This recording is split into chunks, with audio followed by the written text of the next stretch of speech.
Hello, baseball fans, and welcome to game number 1 of the 2018 Michigan Intercollegiate Athletic Association Baseball Tournament between the number 4 seed Calvin College Knights and the number 1 seed Adrian College Bulldogs. Robbie Alexander here with my colleague Cody Alexander to take you through all the action this week.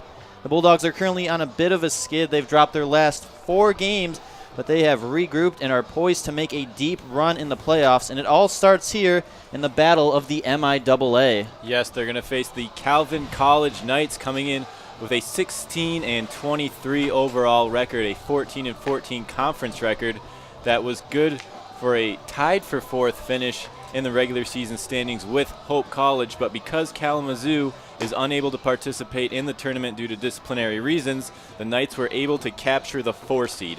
The Bulldogs looking to start this tournament off right. They have their horse on the mound today. MIAA Pitcher of the Year, it's Tommy Parsons. This is the 3rd time in his Adrian career that he has captured that award, and for good reason. In 10 starts so far this year, he has a 9-0 record, 8 complete games and 75 innings pitched. He's only given up 64 hits, 15 runs, only 12 of those earned. 94 strikeouts to 5 walks, so impeccable control. He's got a 1.44 ERA, 2 shutouts, and a .92 whip. Had some rain before the start of the game today, but the skies have cleared and we are ready for MIAA tournament baseball. Nate DeZwan stepping in for the Calvin Knights.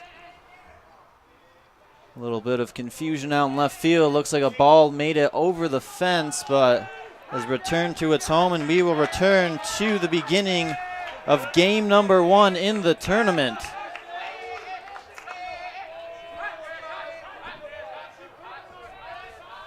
First pitch from Tommy Parsons. On the outer half of the plate, a fastball for strike 1. Zwan, Padilla, Keene to start things off for Calvin College. Here's the 0-1. Big swing and a miss there by Nate DeZwan, and he's quickly in a hole now, 0-2. DeZwan, a first-team All-MIAA selection at 3rd base, comes in with a .338 average on the year, 25 runs scored, 16 runs batted in. That fastball misses high and outside, 1-2 count now.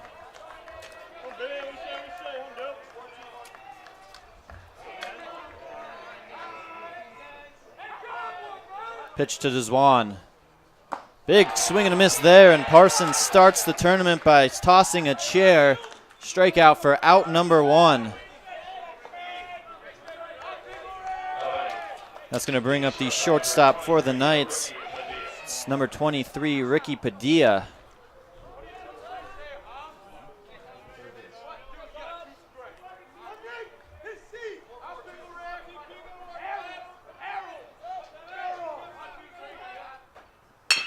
There's a sharp ground ball through the left side hole.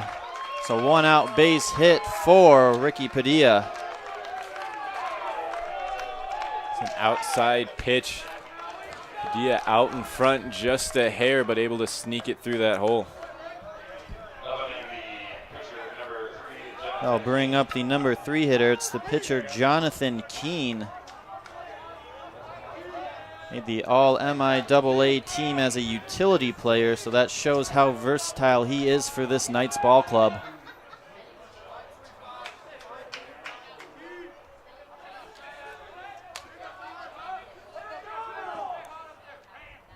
First pitch. It's a high, towering fly ball. Rainey giving chase to the track.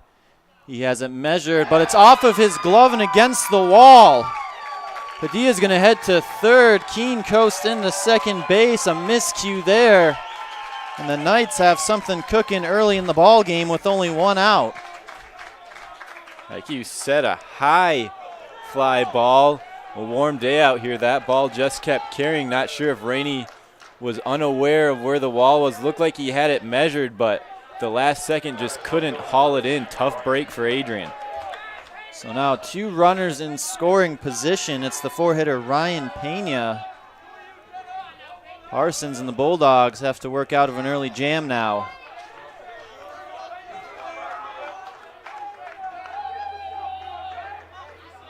Calvin dugout fired up early here in the game.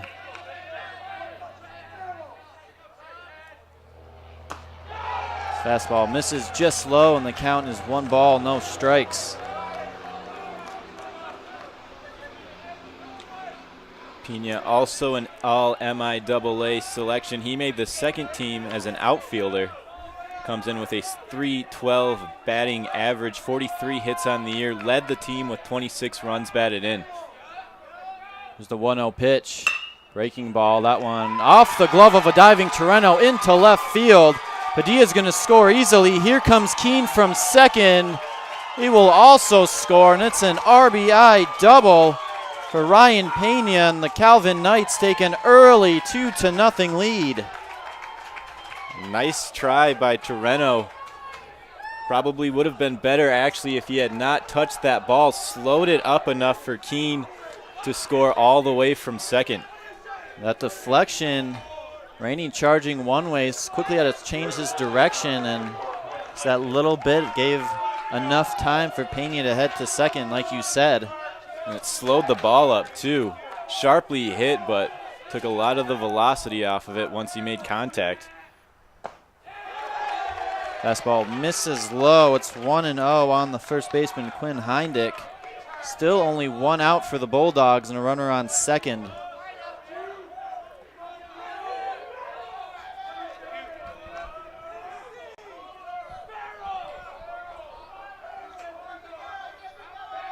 There's the offering from Parsons. That one fouled off towards 223. It's 1 ball, 1 strike. Lining up defensively for the Bulldogs. It's Tommy Parsons pitching. Frankie Resto calling the signs behind the dish. MIAA Player of the Year, Hunter Hayes holding down first base. Brady Wood at second. We have Dugan Darnell back on the field. He made his debut from the DL, on Saturday. Jordan Torreno at shortstop, and in the outfield left to right, it's Rainey, Sharing, and Richardson.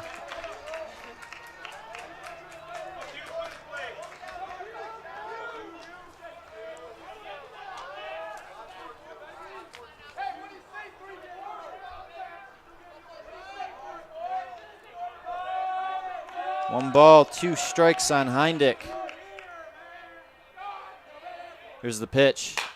Ground ball over to Darnell. He'll check the runner. Gets the out at first. Strong throw from Hayes. And they gun him out at third base.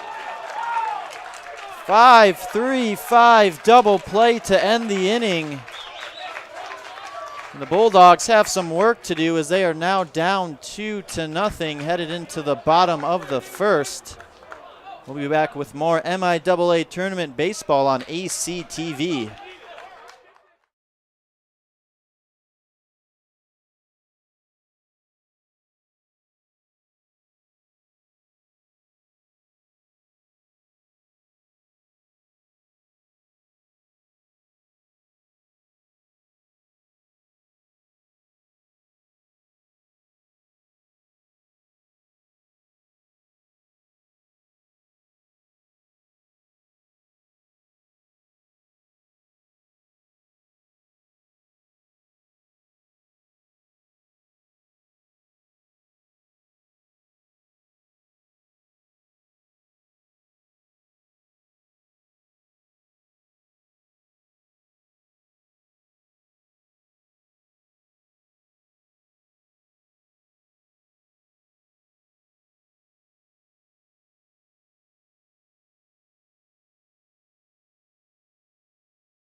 Welcome back to MIAA Tournament Baseball here on ACTV. Bottom of the first inning, 2-0 lead by the Calvin Knights.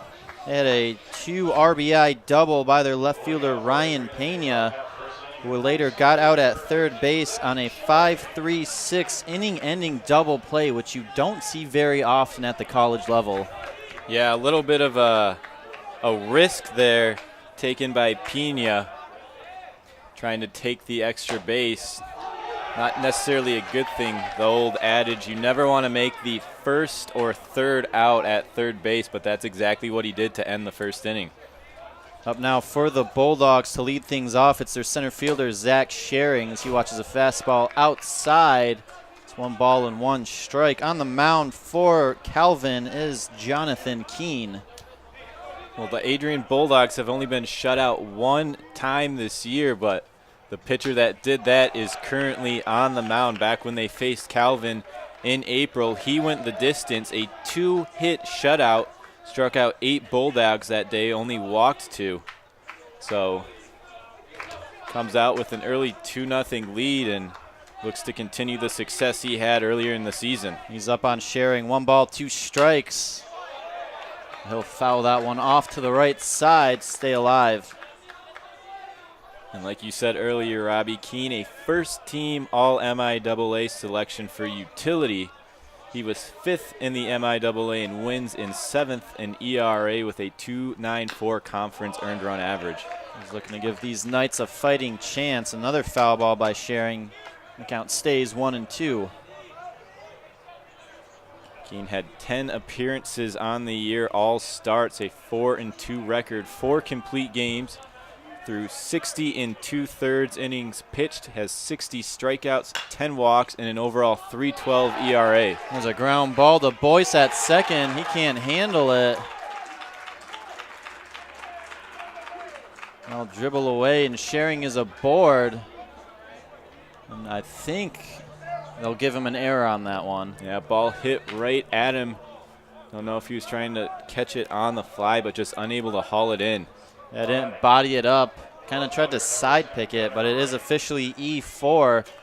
The Bulldogs a man on with nobody out. That's going to bring up left fielder Gunnar Rainey. Ooh, and that breaking ball did not snap at all. First pitch right into the shoulder blade of Rainey. And the Bulldogs now have something cooking. Runners on first and second to start the inning.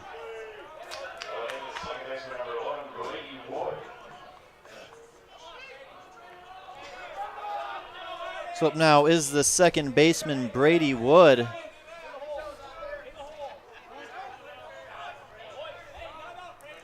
And Keene, just like Parsons, has to work out of some trouble early.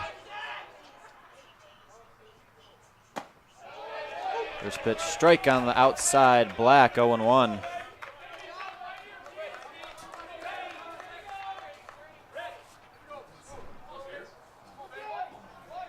First baseman pulled in for the Calvin Knights. That's Heindick. 0-1 pitch from Keene.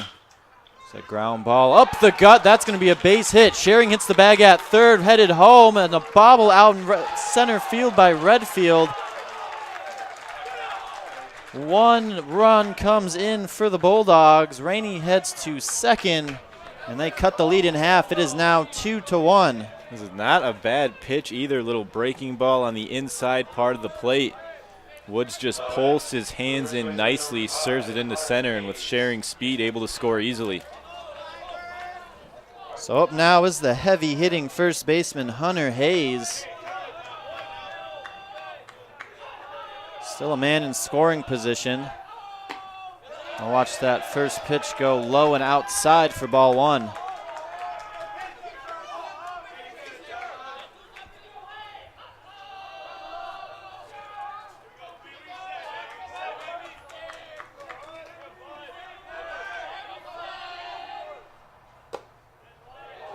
Fastball just hits that inner black. It's 1-1 strike.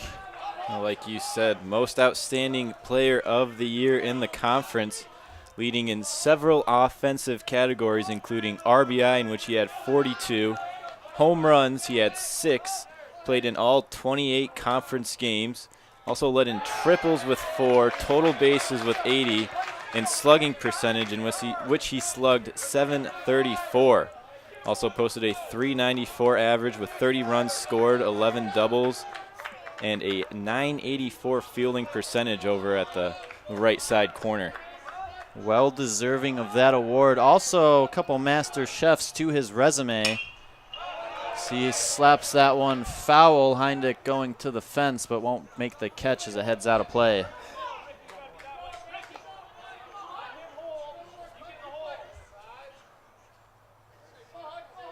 A product of Adrian High School, I know. His former athletic director, who you interned for, is always gushing about him on the morning radio show.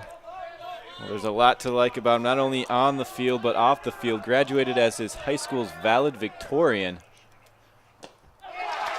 He goes down swinging off speed in the turf, but he can't hold up, and there is one out now. Still runners on first and second, and that will bring up the third baseman, Dugan Darnell.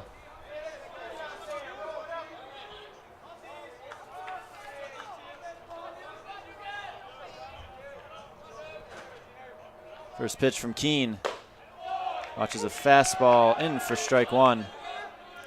Darnell had a solid season until he injured his shoulder at Olivet on April 10th.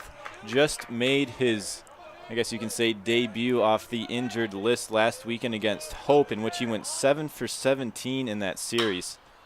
There's a ground ball right down the third base line and into the corner. Rainey's going to score easily. Wood heads to third. RBI double by Dugan Darnell, and this game is all knotted up at 2. So far, it's been a shootout, able to just sneak that ground ball right past the third base bag. The Bulldogs knot things up at 2. Still only one out in the inning. That's going to bring up the designated hitter, number 32, Jason Croce, who we have not seen that often this season.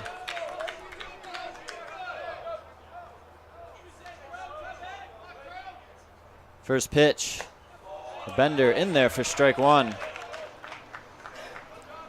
Lining up defensively for the Knights. Marshall throwing down the signs behind the dish. As we said, Heindick over at first base. We have Boyce at second, Deswan at third base, Padilla at short.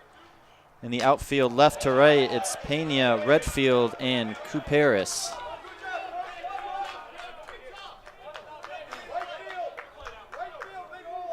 Croce 5 for 19 on the year, has driven in 1 run so far.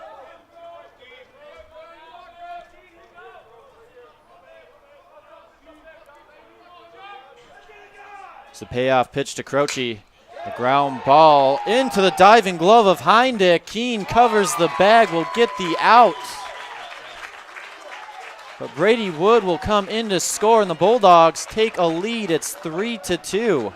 Let's not discount that play. Holy moly, Heindick laying out and then making the toss from the seat of his pants, and Keene covering the bag. What a play.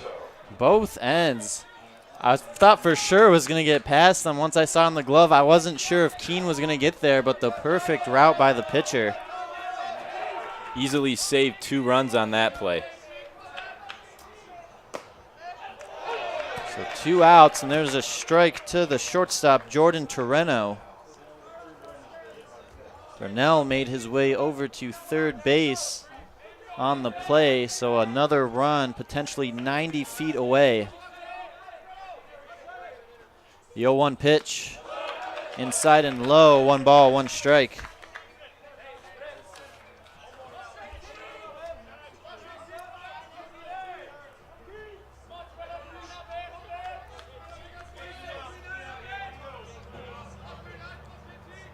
Infield playing back, except the third baseman, Deswan, and there's a ground ball over to Boyce. They'll throw in the first for the final out, but not before the Bulldogs score 3 runs to take the lead. An exciting start to the tournament, and we'll head to the top of the second inning with a 3-2 Bulldog lead. Keep it tuned right here for more MIAA baseball action on ACTV.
Redfield, Marshall, Boyce due up for the Knights to start the top of the second inning. 3-2 Bulldog lead.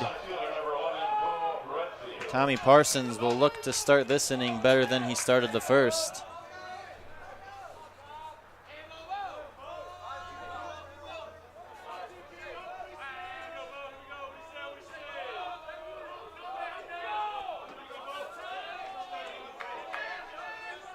First pitch to center fielder Bo Redfield. Shows bunt off the plate. It's going to be a fair ball, and Resto will throw on the first. One pitch, one out to start the second.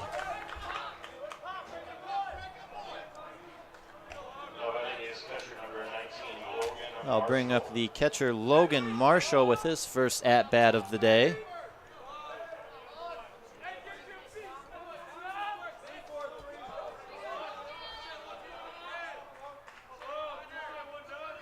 First pitch from Parsons. Fouls that one straight back, 0-1.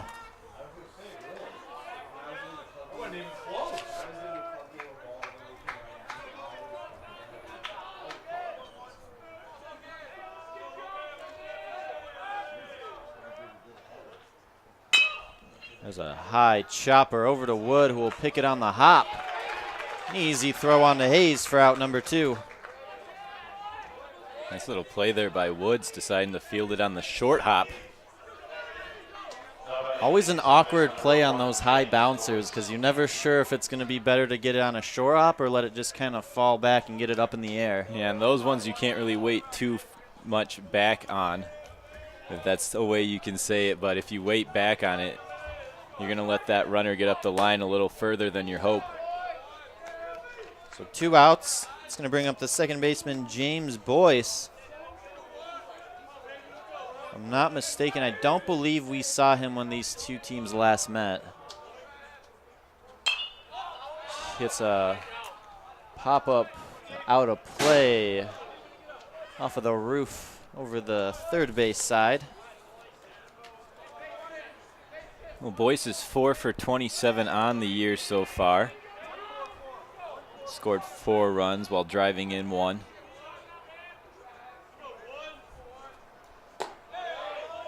Off speed, just misses. It's 2 ball, 1 strike.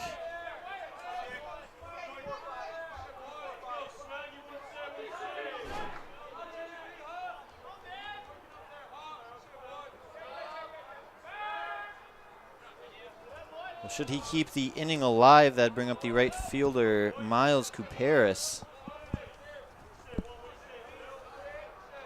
There's a 2-1 pitch. Big cut there on that outside fastball. It's knotted up even at 2. Well, Parsons came into today with a 6-0 record versus Calvin. In 40 1/3 innings pitched, he scattered 39 hits and 10 runs, only 4 of those earned, which was good for his 0.89 ERA. Also had 34 strikeouts to only 2 walks and 3 complete games, including a shutout. Looking for win number 7, excuse me. We'll put the Bulldogs in good position. Here's the 2-2 pitch. A bender buckles the knees. Second chair tossed of the afternoon for Parsons. The Knights go 1-2-3. We'll head to the bottom of the second inning. 3-2 Adrian. Keep it tuned right here to ACTV.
Catcher Frankie Resto digs in to lead off the bottom of the second inning. 3-2 Adrian College lead.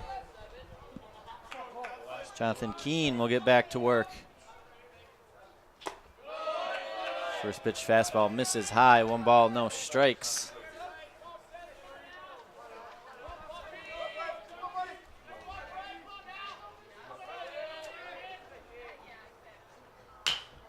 Last one's off the plate and right into the glove of Keene. Easy flip on to first for out number 1.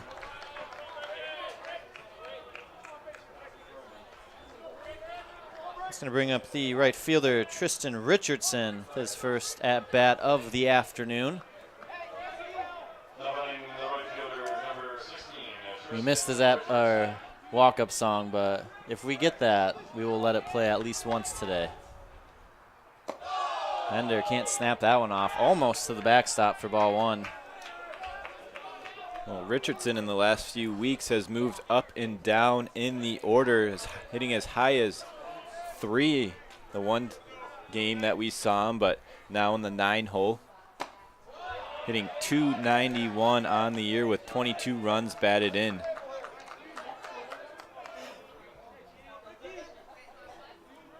He's up in the count right now. 2 balls, no strikes. It's the pitch. That one finds the knees and the plate this time. It's 2-1.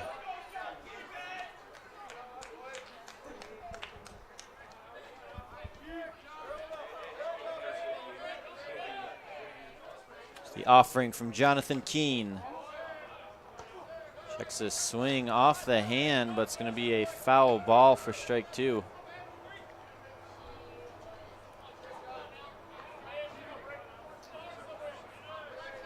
Caught the knob and caught the hand.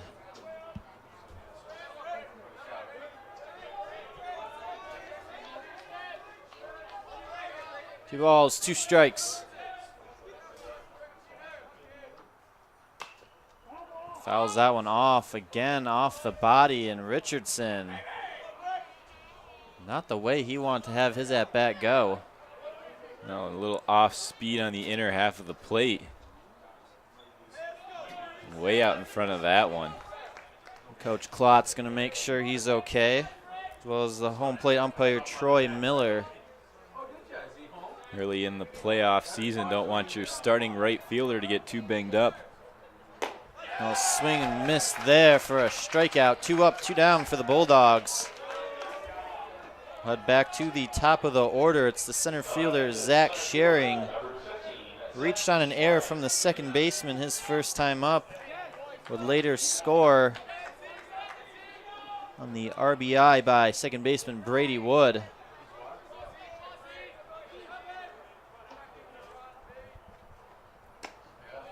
Ball sails outside for ball 1.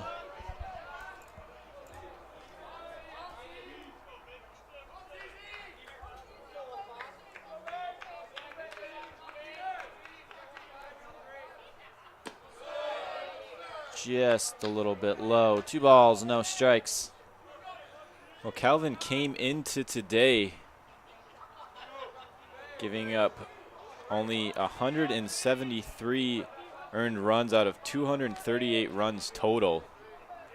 70 errors on the year, so that has definitely been one of their pitfalls so far in 2018.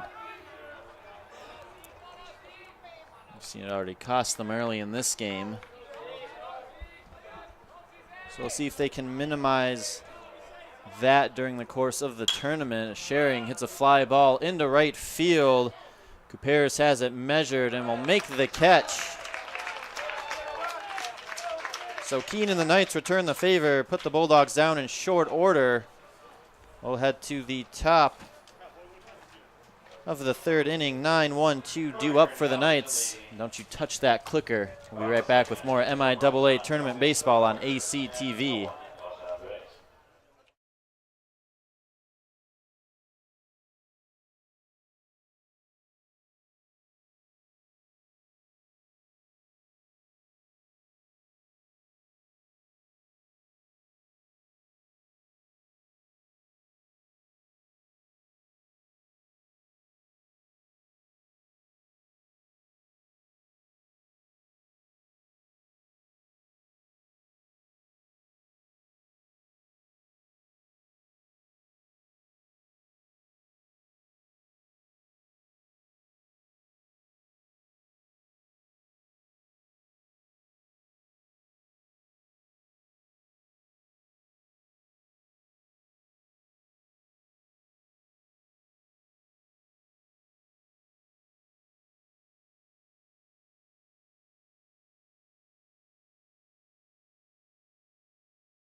Welcome back to game number 1 of the MIAA tournament between Adrian College and Calvin College. 3-2 Adrian lead.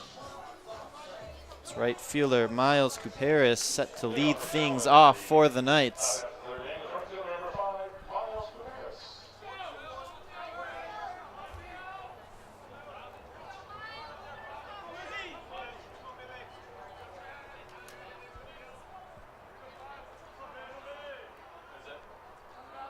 First pitch from Parsons, outside for ball 1. As we said, some weather blew through during pregame, but it looks to be a pretty nice afternoon right now. Strong breeze going from right to left field. As Couperis swings through that one, it's 1-1. I know you and I, Robbie, were off campus for a week. We drove in this afternoon, and much to our surprise, everything finally in bloom. Poof. It's like that. Magic. It's the magic of spring, and the magic of baseball. I don't know if baseball had anything to do with I it. think but it had a little to do with it. Knew that we were hosting a few tournaments this month. And knew it had to look pretty for these games in May. Couperis fooled by that curveball. It's knotted up now. 2 balls and 2 strikes. Couperis batting .276 on the year with 12 runs batted in, has scored 16. Payoff pitch from Parsons. Towering pop-up on the infield. Torreno ranges to his left. A few more steps back to make the catch for out number 1. Well, it doesn't look like it's too bad, but if you look at the flags out beyond right field, it does show that the wind is blowing quite a bit. Torreno's circling a bit on that pop-up, but able to haul it in. We'll see how that plays a factor into the rest of the game, but for now, we're back to the top of the Knights' order. It's third baseman Nate Deswan, who will swing at that first pitch, but miss. It's 0-1. Deswan went down swinging his first time up today.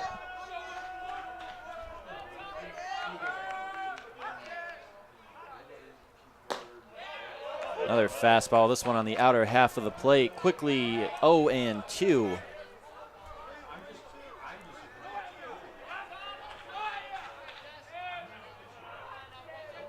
Another payoff pitch from Parsons. That one just misses low. 1 ball, 2 strikes.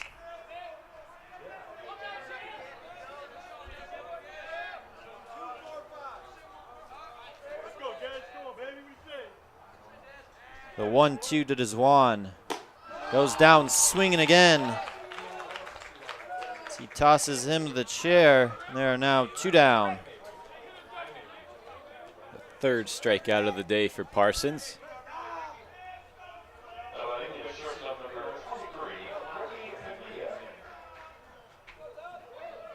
It's going to bring up the shortstop, Ricky Padilla.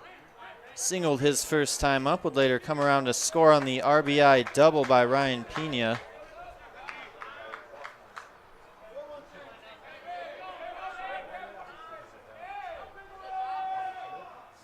First pitch.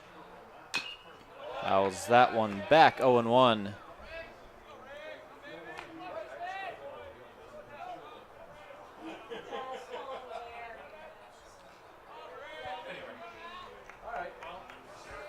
I think another reason we haven't noticed the wind is because it's not blowing directly in the press box like we're so accustomed to, which is a nice change.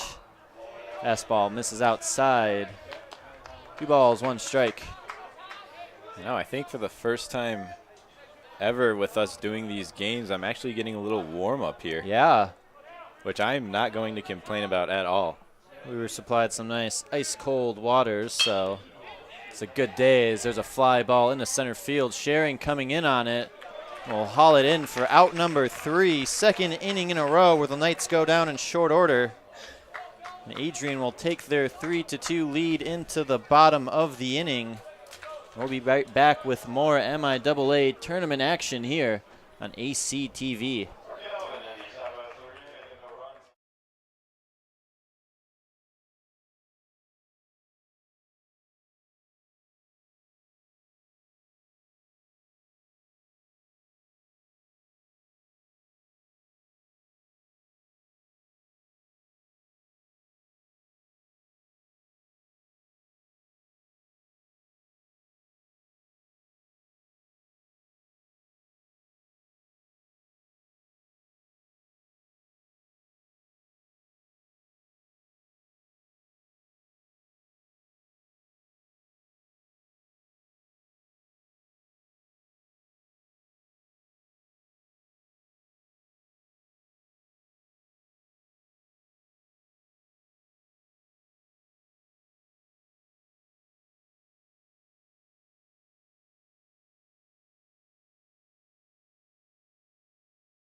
2-3-4 due up for the Bulldogs here in the bottom of the third inning. Let me move my microphone up a little bit. Must have nudged that. It's left fielder Gunnar Rainey in to lead things off. Hit by a pitch his first time up. Watch a strike go by. Score update out of Alma. It's a shootout out there. 2-seed Alma taking on the number 3-seed Hope. Currently Alma leads 7-6 in the top of the 7th inning. But Hope has 2 runners on, and this has been a back and forth battle. I think the last 3 times we have checked in on the score of that game, there has been a new lead change. So we'll see how that one pans out. Now the winner of that game and the winner of the game you are watching right now will face each other tomorrow at Nicolay Field. That game will go off at 11 in the morning, and the 2 losers will face each other at 2 in the afternoon. Both those games will be right here on ACTV. Here's a 1-2 pitch to Rainey. That one, a little chin music, but manages to find the glove of Marshall. It's 2 balls, 2 strikes. Well, Rainey, an all MIAA team selection, made the first team as an outfielder. So congratulations to Gunnar. Very impressive award to win as a sophomore, and I believe he also got career hit number 100 over the weekend. Yes, he did. In the Hope Series, he reached the century mark. So congratulations to Gunnar Rainey. Has definitely turned it on these past few weekends. We know he was struggling early in the year, but comes into today hitting .349 with 31 RBI. His 37 runs scored were 3rd in the conference. It'll be exciting to see what he does his next 2 years. 2 balls, 2 strikes now. Pitch from Keene. It's a ground ball sharply, but into the glove of Padilla. And throw on to first for out number 1.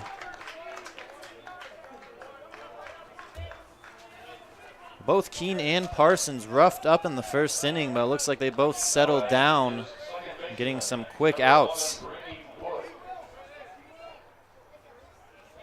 Both able to locate their breaking ball a little better. In fact, since that first inning, no base runners allowed by either side as Brady Wood watches a strike at the knees to start his count 0-1.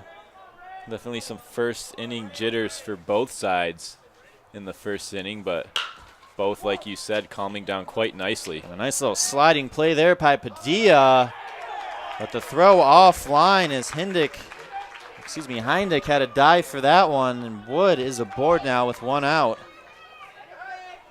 A nice play, like you said, by Padilla, but throw just a touch up line. Hindick couldn't quite keep his toe on the bag. So up now is the heavy-hitting first baseman Hunter Hayes. Struck out his first time up.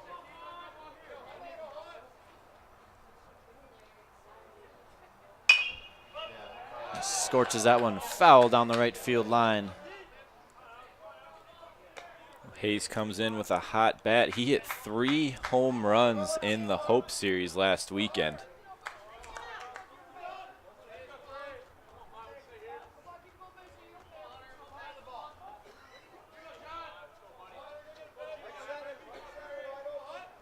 Wood, a 5-step lead off of first base. Now make it 6. The pitch from Keene. Hayes, excuse me. It's about to say Wood. Hayes not hold on to the swing. Keene also couldn't hold on to his footing, and he slipped a little bit out there. 0-2 now on Hunter Hayes.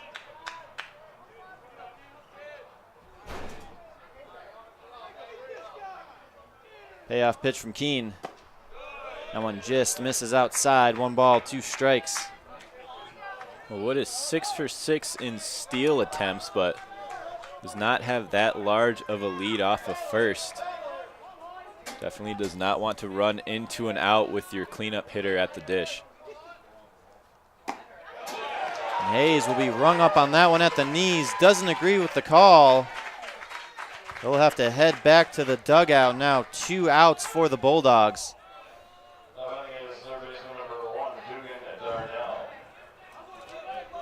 That's going to bring up the third baseman, Dugan Darnell. RBI double his first time up.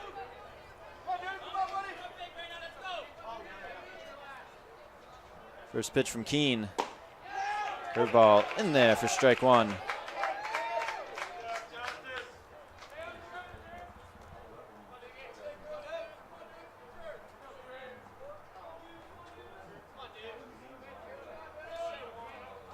Second baseman Boyce playing deep. About 3 steps into the outfield grass, as Dugan puts a charge into that one. Right into the glove of Redfield for out number 3. So the Bulldogs get a man on board but can't bring him across. We'll head to the top of the 4th inning. 3-2 Bulldog lead. We'll be back with more MIAA tournament action here on ACTV.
Welcome back to game number 1 of the 2018 MIAA baseball tournament here on ACTV. If you're just joining us, Robbie Alexander with my colleague Cody Alexander. Adrian holds a 3-2 lead over the number 4 seed Calvin Knights. All 5 runs were scored in the first inning.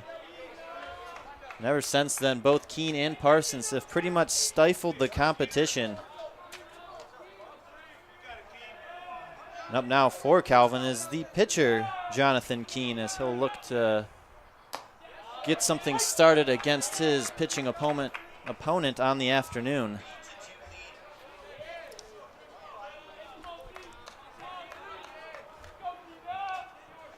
The 0-1 pitch from Parsons. Sharp ground ball, foul.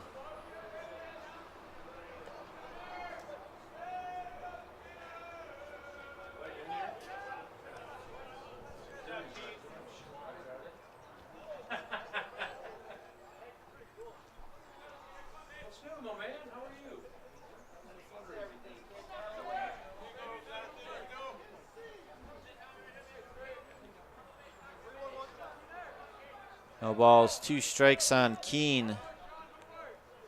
Payoff pitch. He fouls that one off on the right side. Keene hit that long fly ball off the glove of Rainey in left field. His first at bat would later come around to score on the 2 RBI double by Ryan Pena. That's how Calvin scored their 2 runs of the game so far. The 0-2 pitch. Big swing and miss there. Fooled badly by the off speed. Parsons tosses his 4th chair of the afternoon. Nice back-to-back pitch sequence there. As the pitch before that, he went with the high fastball, and there just a little down and away changeup fools him. That's going to bring up the left fielder, Ryan Pena, as I just said, a 2 RBI double his first time up. This time facing empty bases with 1 out. Fastball hits the outer black for strike 1.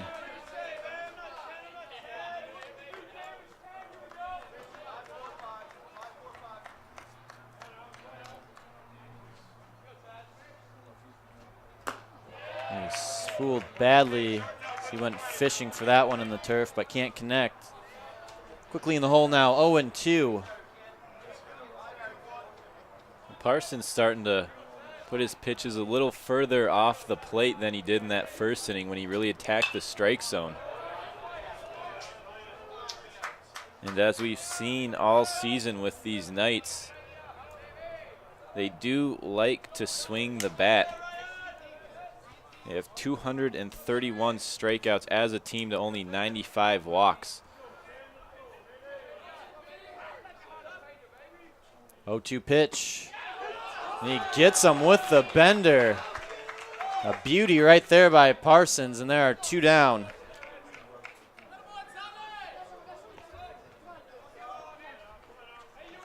Fifth strikeout of the afternoon, and now up for the Calvin Knights. It's the first baseman, Quinn Heindick. Grounded into a unconventional double play his last time up when Pena tried for third but was gunned down by Hayes. You've never heard of the old 5-3-6? I've heard of it. I just haven't seen it very often. Big play for the Bulldogs to get out of that first inning, though, with no more damage than what they gave up.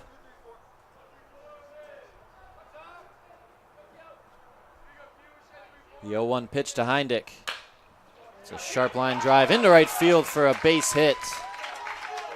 Knights have a man aboard here with 2 outs in the top of the 4th inning.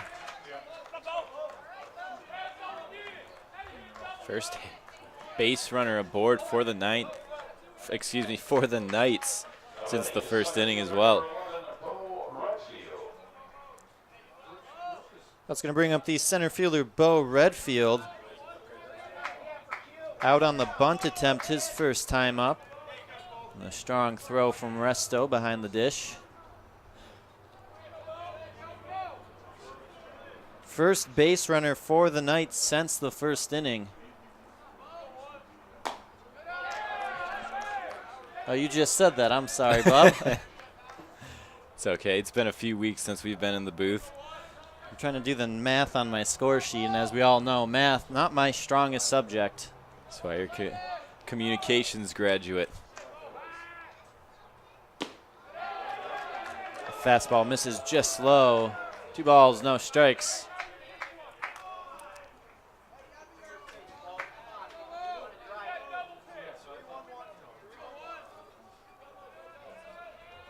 Redfield came into today with 26 hits and 120 at-bats. He's driven in 11 runs and scored 26.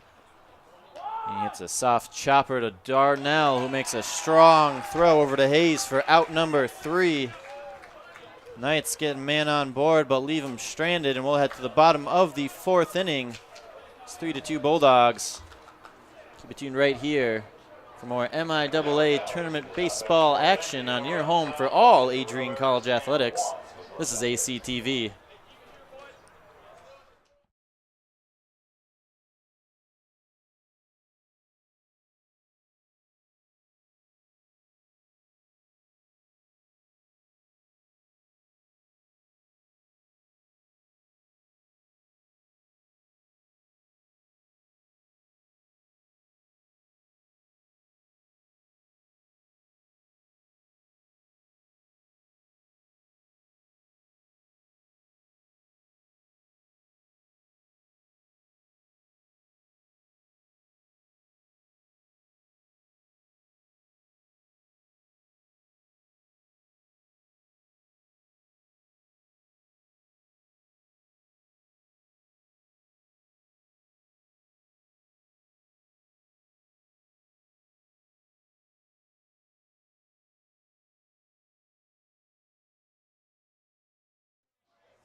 Croce, Torrento, Resto due up for the Bulldogs here in the bottom of the 4th inning. As Adrian carries this 3-2 lead. First pitch from Keene misses for ball 1.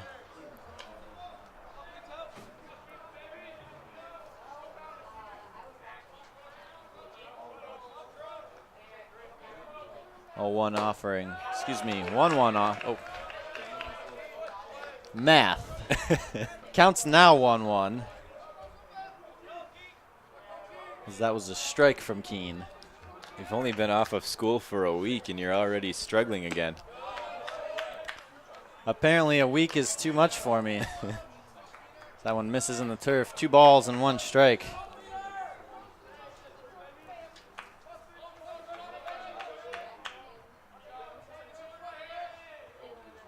2-1 pitch.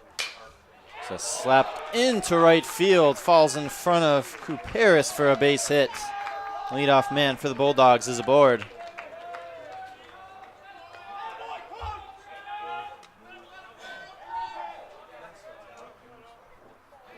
So up now for Adrian College is the shortstop Jordan Torrento, grounded out to the second baseman his first time up.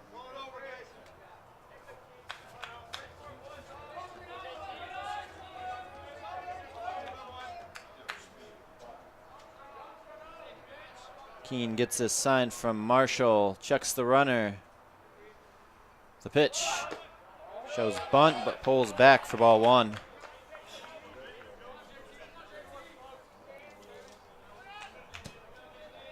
Well, nobody out on the hill right now, but these stands are packed full.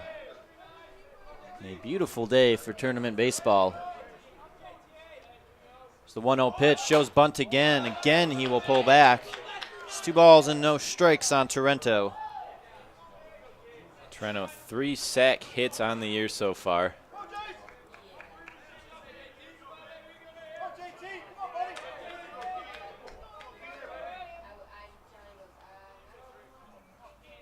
Pitch from Keene. Ooh, just misses below the knees. 3 balls, no strikes.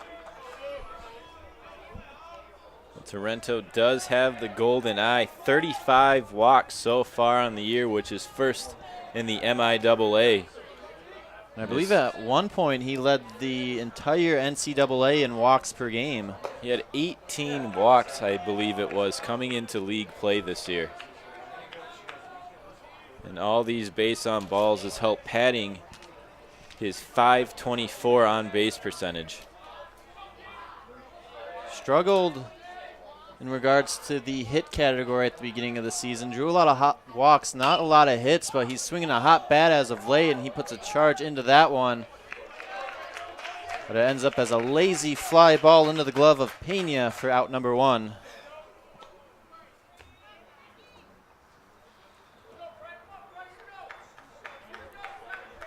So it's going to bring up the catcher Frankie Resto. Grounded out to the pitcher Keene his first time up. Resto, like Rainey, also reached the century mark in terms of hits last weekend versus Hope. Pickoff throw over to first to keep Croce honest. I believe he also passed an Adrian College milestone. Yes, one that I know we mentioned a lot on our broadcast earlier in the year, but he does have 10 sack hits this season, which breaks the Adrian career record and is also first in the MIAA this year with his 10. I'll watch that one sail in for strike number 1. But I believe he started off this year with 17 career sack hits, so that puts him at 27. He also leads the league in double plays grounded into with 8. So we always have to throw a fun Frankie fact into every broadcast. Got to even it out. You know he's going to put the ball in play as he fouls that one off of the first base facade. Ooh, and bounces into the Calvin dugout. Lucky fan over there. 0-2 now on Frankie Resto, 1 out. Designated hitter Jason Croce on first base.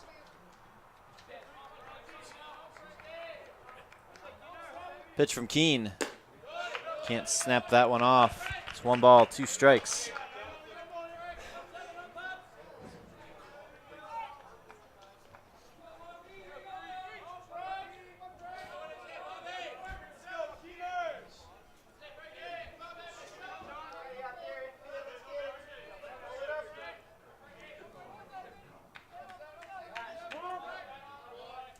Resto calls time.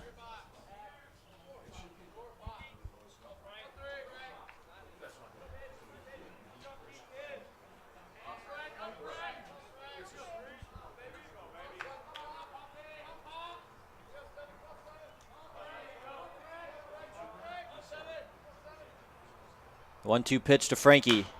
Another ground ball. This one into the Adrian dugout, or just about. Will bounce off over towards Coach Klotz. He'll keep him awake down there.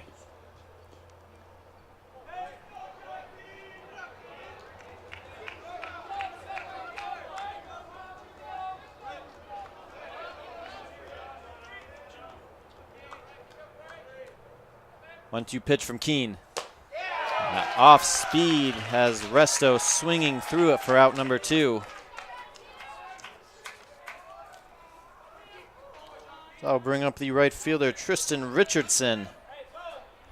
Struck out his first time up. Also got beat up a little bit on those first 2 pitches.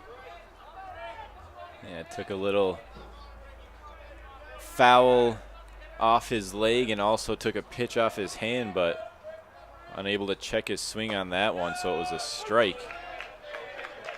He watches a strike go by in the outer half of the plate to start this one.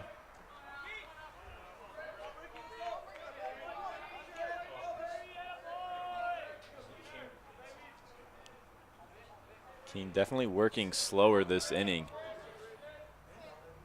Another snap throw. Almost got Croce down at first. The throw just a little off. Definitely had him fooled right there.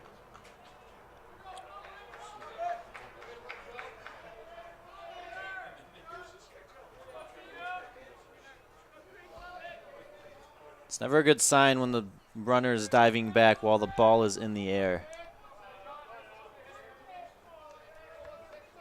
Another snap throw, but Croce well aware now, and he makes it back safely. Been a few pitches since Keene had looked his way.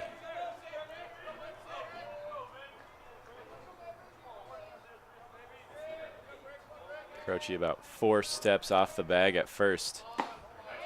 That fastball at the knees to Richardson.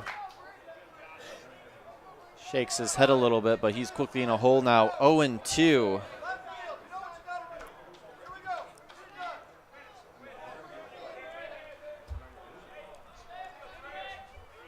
No balls, 2 strikes, 2 outs. 3-2 Adrian lead as Keene steps off. Big hole over on the left side of the infield. It's Padilla playing fairly close to the bag. So big left center gap too. You hear Coach Rainey saying work the left side of the field. We'll see if he does. That one outside. Croce goes for second. And he is safe. Throw by Marshall may have beat him, but able to get under the tag on the slide. And the Bulldogs now have a man in scoring position with 2 outs. It's a nice throw by Marshall, but Croce doing a nice job of sliding to the back part of the bag. 1-2 on Tristan Richardson. RBI opportunity now.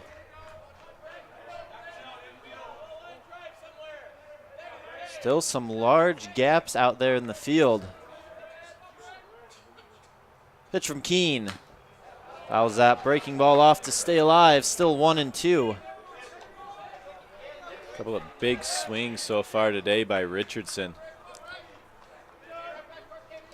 Well, if he's able to keep this inning alive, we'd head back to the top of the Bulldog order. That'd be center fielder Zach Schering. He lurks on deck right now.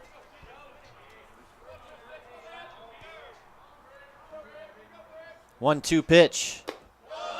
That one just a smidge high. 2 balls, 2 strikes. Richardson starting to put up a battle right here. Let's see how Keene and Marshall want to go after him on this next pitch. It looks like Richardson pulling off the ball in a few swings, so maybe something soft and away, see if he rolls over on it to the right side. Richardson calls time before that will happen. And Keene will have to reset.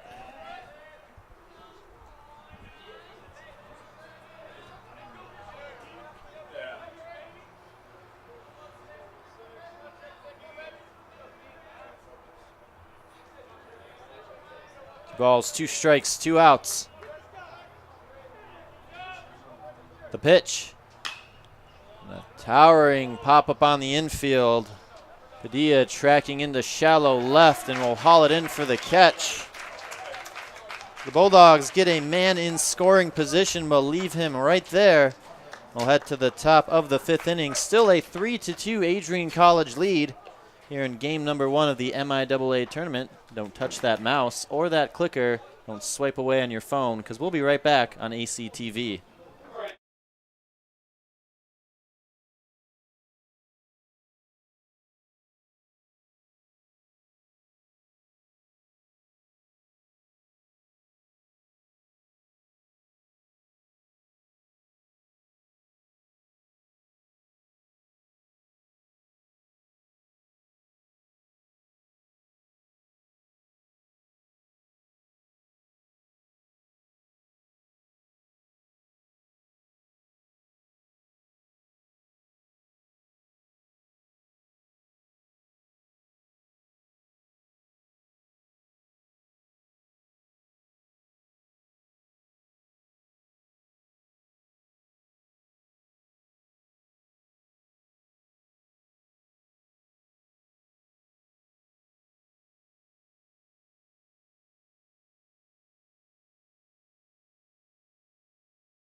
(7-8-9) due up for the Calvin Knights to start the top of the 5th inning.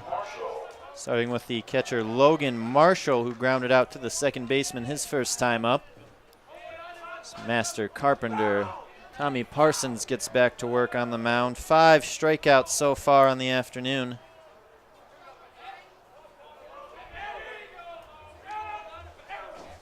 First pitch to Marshall is hit into the right center gap. Richardson tracking. Will haul it in. 1 pitch, 1 out for the Bulldogs.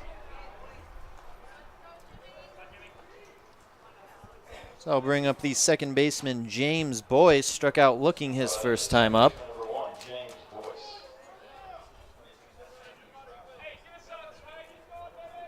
Quick update from Alma. Hope College now leads 8-7 in the bottom of the 8th inning.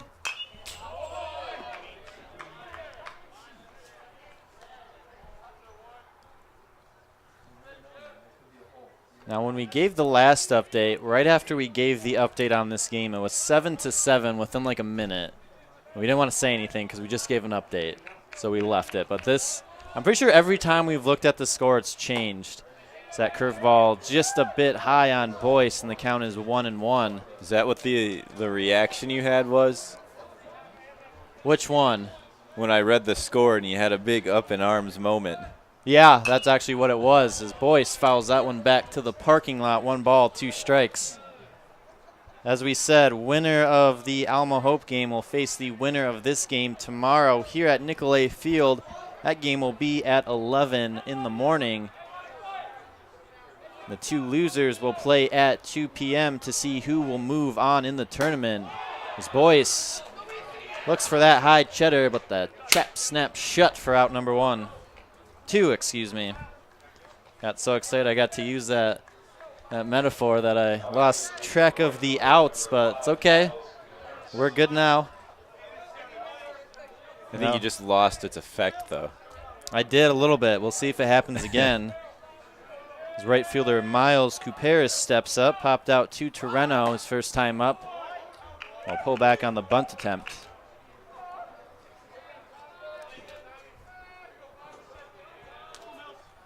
On the last 3 innings of the Hope Alma game, you have Hope scoring 2 in the 6th, 1 in the 7th, 1 in the 8th. Alma scored 4 in the 6th, none in the 7th and 8th. It's just been a back and forth like you said, Robbie.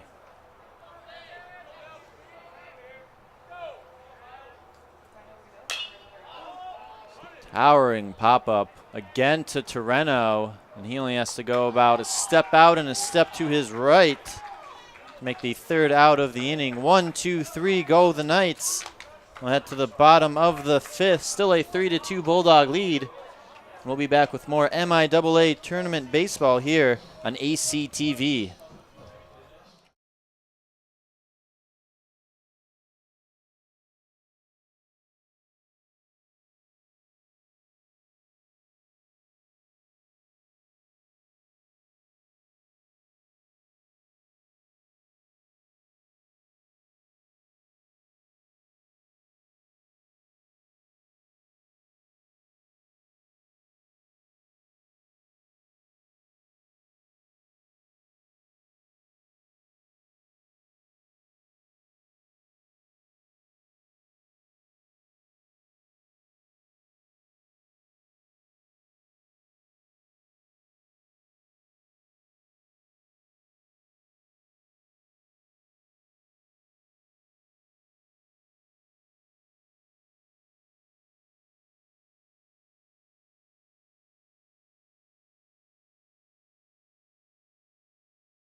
You heard the PA announcer Dave Van Giesen say it. It's the leadoff man Zach Schering stepping in to lead off the bottom of the 5th inning. No show bunt, but we'll pull back for ball number 1. And as we were just talking about, we'll have to give the update because it's a new lead. Alma now leads 9-8 in the bottom of the 8th. Runner on 3rd. I have a feeling that lead's going to change before it's all said and done. Strike on the outer half of the plate. It's 1 ball and 1 strike on Zach Schering. Also to note, with Parsons' strikeout of Boyce in the top half of this inning, that gave him his 100th punch-out of the season. Schering hits a sharp line drive into center field for a leadoff single.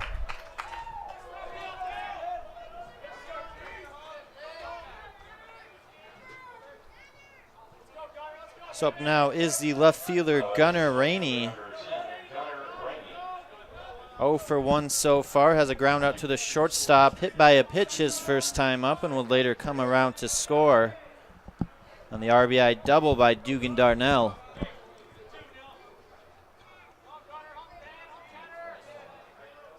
First pitch from Keene. Gunnar shows bunt down the first base line, but foul.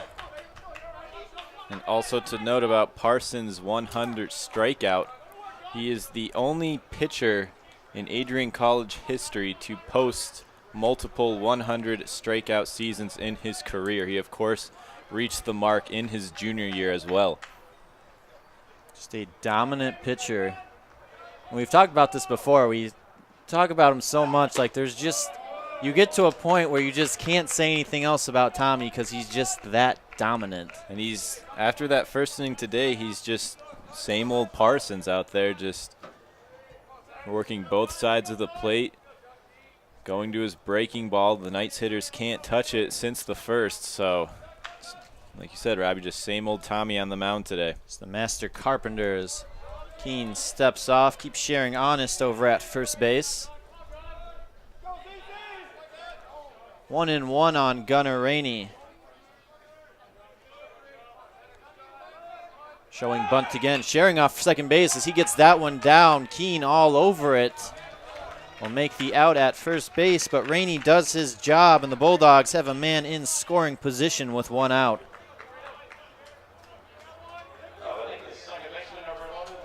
It's going to bring up the 3-hitter, second baseman Brady Wood. RBI his first time up, also would later come around to score and reached on an error by the shortstop his last time up.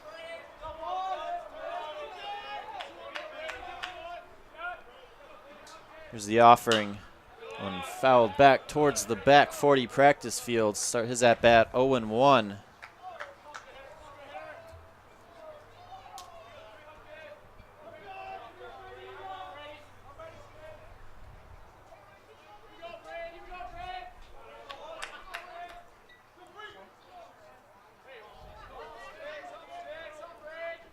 Bulldogs holding a 1-run lead right now. Would definitely like to extend that. There's a strike at the knees. Wood quickly in the hole, 0-2.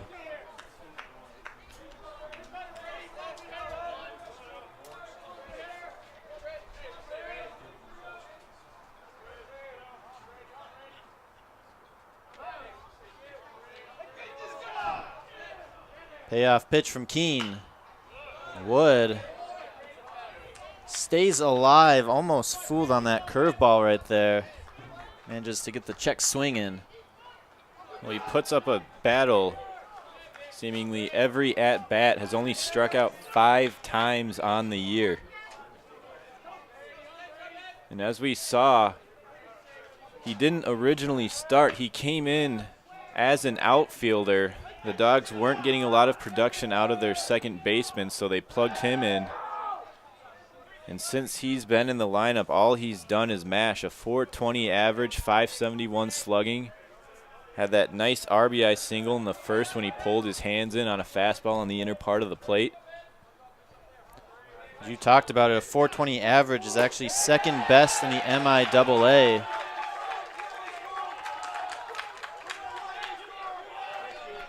They call a balk on Keene. Do not think he came set on that pitch. So that's going to put a runner on third for Adrian. Still only one out and an 0-2 count on Brady. So fourth run of the game for the Bulldogs, potentially 90 feet away. Knights bring the infield in. Wood will call time.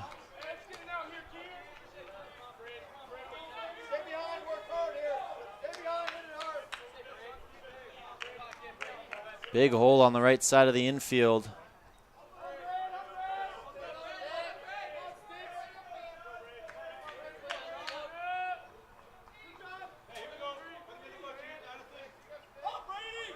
Sharing gets his lead off at third base. The 0-2 pitch from Keene. Inside, 1 ball and 2 strikes. And this Bulldog dugout fired up right now.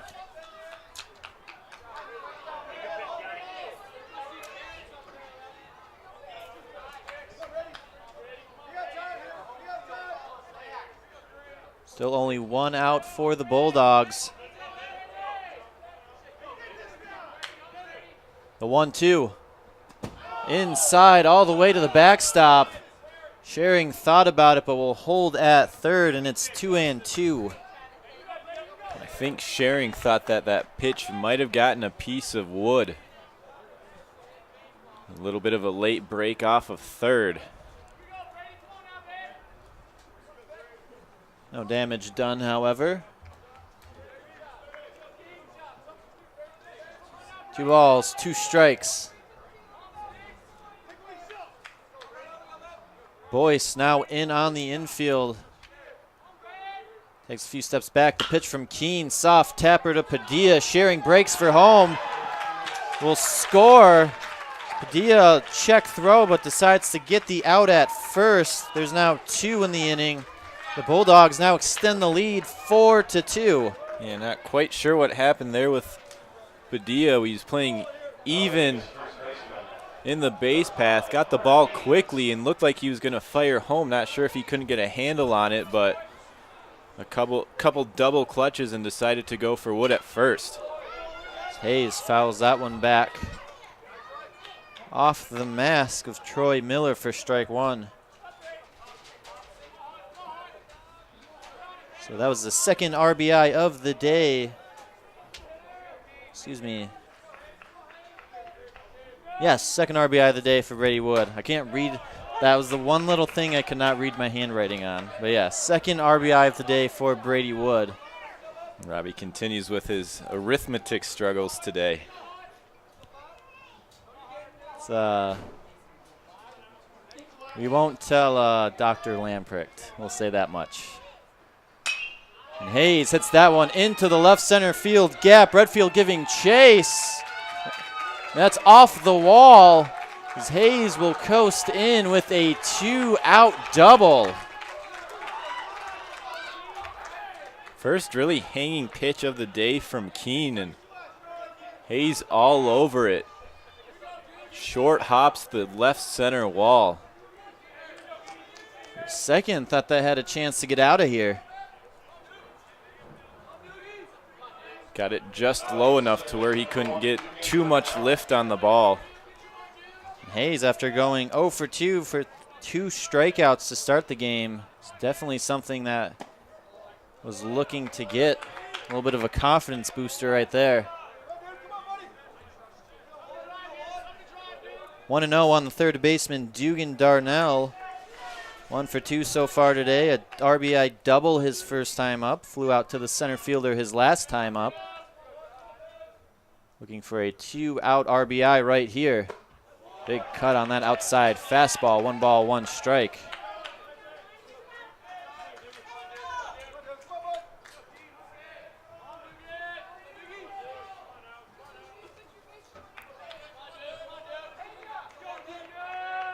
Five hits now on the day for the Bulldogs. So 1-1. Hayes takes off for third, and that one's right back up the box for a base hit. Hayes will score easily. 2-out RBI single for Dugan Darnell makes it 5-2 Adrian. Just a fastball on the inner part of the plate. Darnell pulls his hands and hits it right back up the box. Another nice piece of hitting by the Bulldogs with runners in scoring position. So that will bring up the designated hitter, Jason Croce. 1 for 2 so far today. It's a single, a ground out, and an RBI.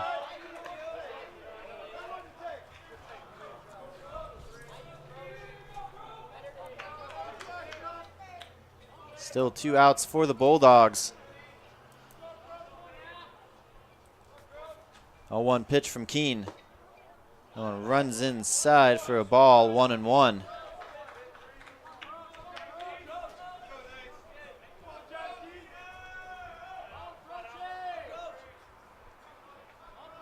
Should he keep the inning alive, that'd bring up the shortstop, Jordan Torrento. 1-1 pitch. Outside, 2 balls, 1 strike.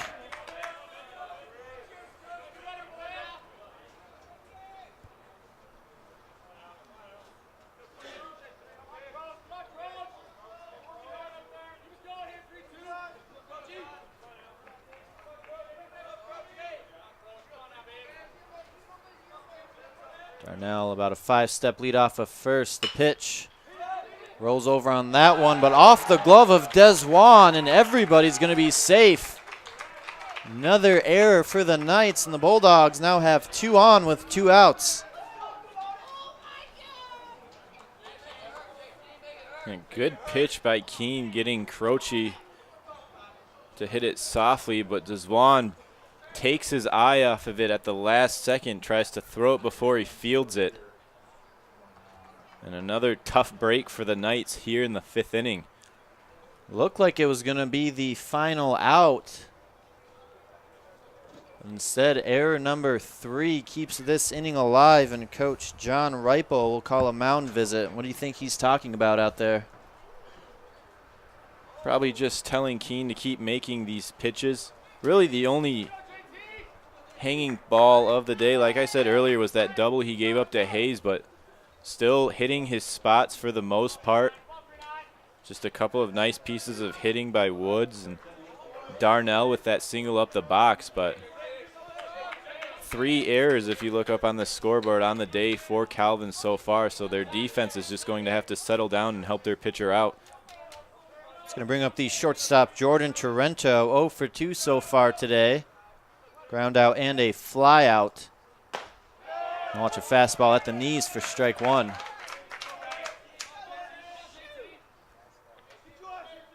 Eugen Darnell on second base. Jason Croce on first.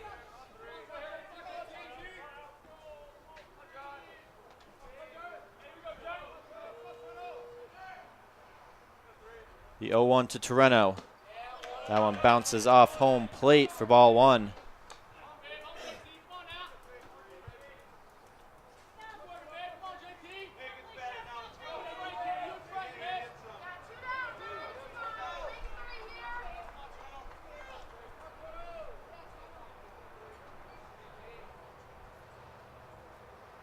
The 1-1. Another one outside and low. 2 balls, 1 strike.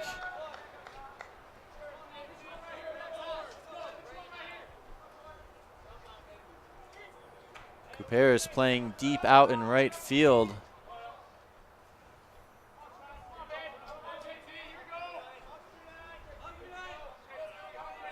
Heindick behind the runner. The 2-1. Breaking ball. This one finds the outer black, though, and it evens things up now at 2.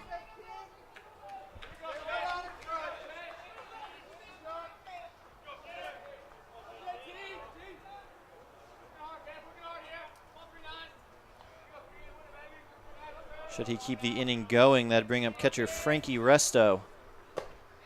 He swings at that one for strike 3. There's already a man occupying, so either way, that was not going to end good for the Bulldogs. They scratch across 2 more insurance runs to extend the lead, now 5-2. As we head to the 6th inning. Keep it tuned right here for MIAA tournament action, game number 1 here on ACTV.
Top of the order due up for the Calvin Knights here to start the 6th inning.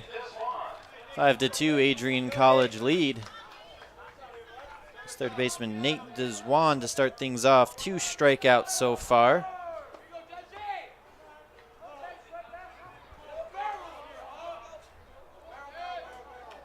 Tommy Parsons gets his sign from Frankie Resto. First pitch.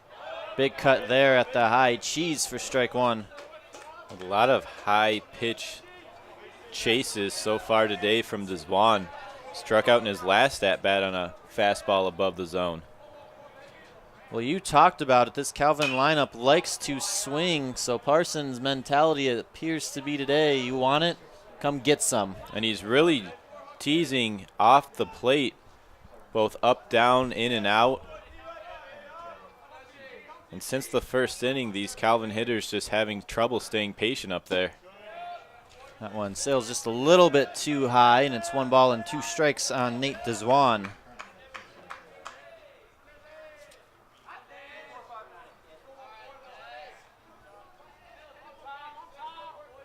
Here we go, the 1-2 pitch. That one just misses outside. 2 balls, 2 strikes.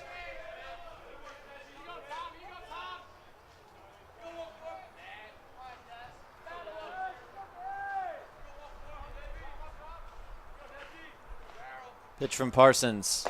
And a big swing there as he can't connect. And Parsons, 7th chair tossed of the afternoon for out number 1. I think now would be a good time to mention that earlier in the game, Parsons continued his climb up an Adrian leaderboard that he is not at the top of yet, and that is the strikeout leaderboard. He passed Ryan Domshot for 2nd on the AC career strikeouts list. Domshot had 277 punch-outs from 2008 to 2011. And Parsons entered this inning with 279, so that 3rd strikeout of Deswan gave him his 280th career strikeout. So congratulations to Tommy Parsons. We'll see if he can take the final record before the season's all said and done. 0-1 to the shortstop, Ricky Padilla. Curveball drops in there quickly now. 0-2.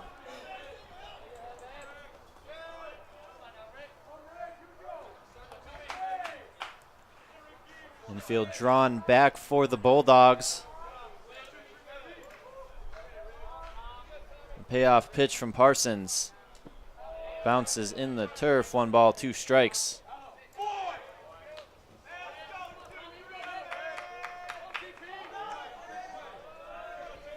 Clouds still holding off. Couple in the sky, but beautiful day for day number 1 of the MIAA tournament. That one's flicked into center field and is going to fall for a 1-out base hit by Ricky Padilla.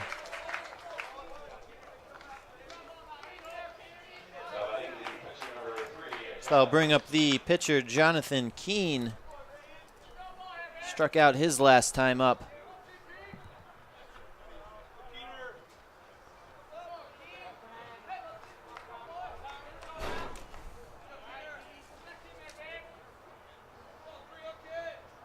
If you hear some slam doors in the background, that's not out of anger.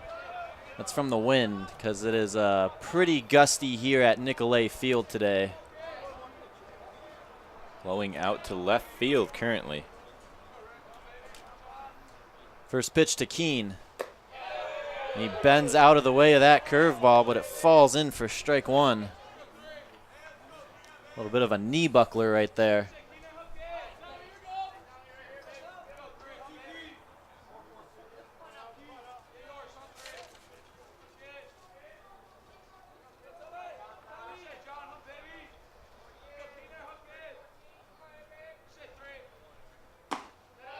One just misses low. 1 ball, 1 strike. Well, Nicolay Field going to be home of the NCAA Division III Regionals. That'll be next week, 17th through the 21st. You can catch all of those games right here on ACTV.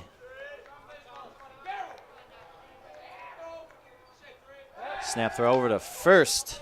Padilla back in time. Of course, whoever wins this MIAA tournament gets an automatic bid into that regional. Now it looks like Alma has a good start. They finally closed that game, won by a score of 10-8. So the Alma Scots move on to the winner's bracket. They'll face the winner of this game tomorrow at 11. As Keene hits a towering fly ball out to left field all the way to the track, but Rainey will haul this one in for out number 2. Second one of the day that Keene just misses. That one not as much carry as the first one, though. And this time, Rainey able to bring it in. The first fly ball out there to him resulted in that error that would later lead to 2 runs for the Knights. Instead, this one settles in his glove for out number 2. Now I'll bring up the left fielder, Ryan Pena. Fastball in the turf. Frankie has trouble finding it, but will regroup. Padilla has to hold up at first base.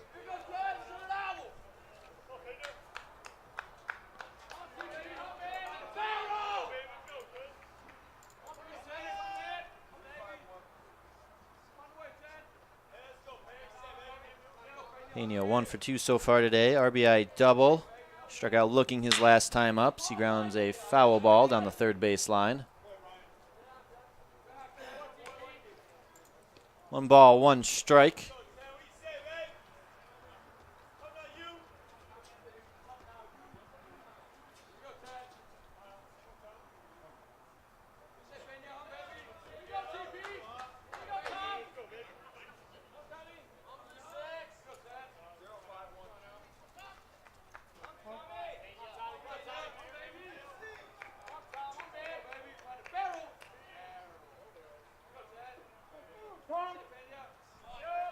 Pena will call time.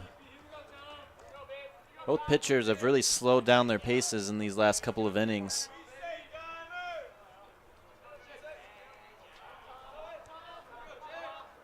Padilla gets his lead off of first base. Pitch from Tommy Parsons. Curveball just misses outside. It's 2 balls, 1 strike. I looked up the career strikeout record at Adrian. Took me a while for my information to load. But Parsons is 17 strikeouts away from tying the career record, 18 away from passing it. The career record at Adrian is 297 punch-outs. That's by Jeff Nikovich, pitched at Adrian from 2003 to 2006. So I'll make sure to keep an eye on that for the viewers. We'll give you guys updates. See inches closer through these next couple of games. Hopefully gets the chance to get close. 3-1 pitch. Line drive into left field. That's going to fall for a base hit. Padilla will hold up at second base, and the Knights have something cooking here in the top of the 6th with 2 outs.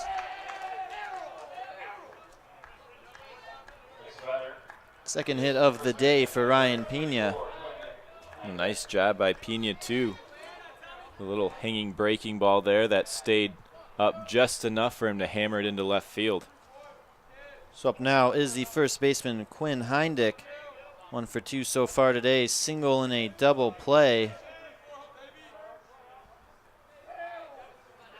And he'll look to keep the 2-out train a-rolling for Calvin.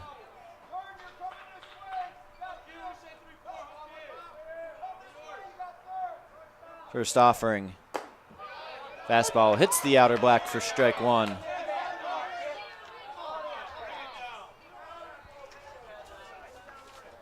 Coach Reipel not happy with the call. A couple steps out of the dugout. A little bit of a higher zone as opposed to a lower zone today, it looks like.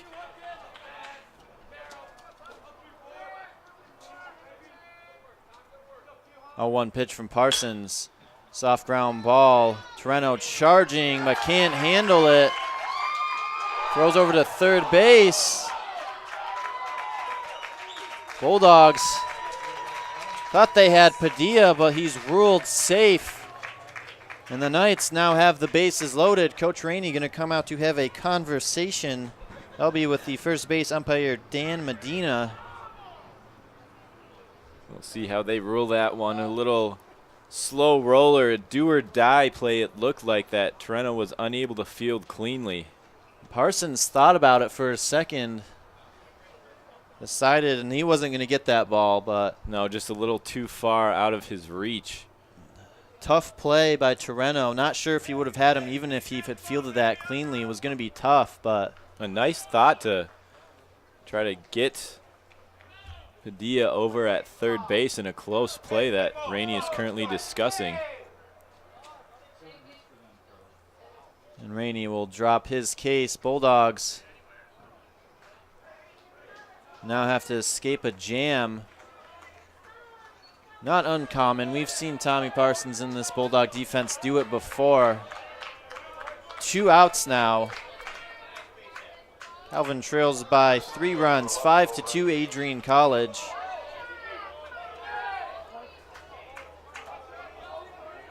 It's the center fielder, Bo Redfield, looking for the big hit right here. He's 0 for 2 so far. Bunt attempt resulted in an out his first time up, would later ground out to the third baseman. He'll foul that one and off to the right side. It's 0-1. That previous play ruled an infield single. So And give that's Heindick his second hit of the day. And that's what we discussed, a do-or-die play. Would have been a highlight reel by Torreno, but it's going to be tough to turn it either way.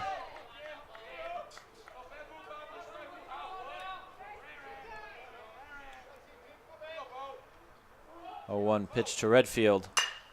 That one's hit into center field, sharing 3 steps back and will haul it in. So the Bulldogs get into a bit of a jam, load the bases with 2 outs, but managed to pitch out of it. Still 5-2 Adrian as we head to the bottom of inning number 6. Keep it tuned right here for MIAA tournament baseball action on ACTV.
Eight, 9-1 due up for the Bulldogs here in the bottom of the 6th inning, starting with catcher Frankie Resto.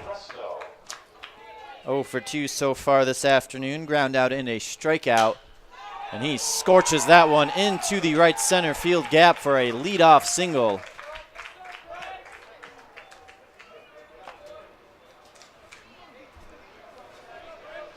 So that'll bring up right fielder Tristan Richardson.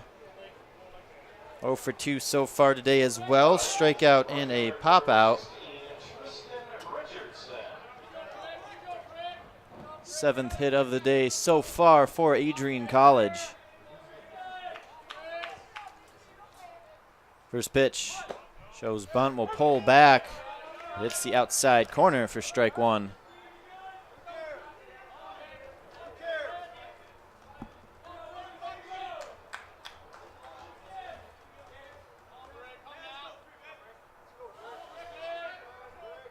Pitch from Keene, shows bunt again, can't connect, and it's no balls and 2 strikes.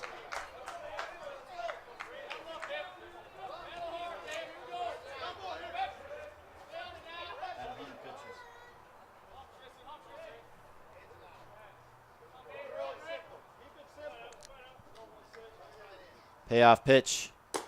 Outside, 1 ball, 2 strikes.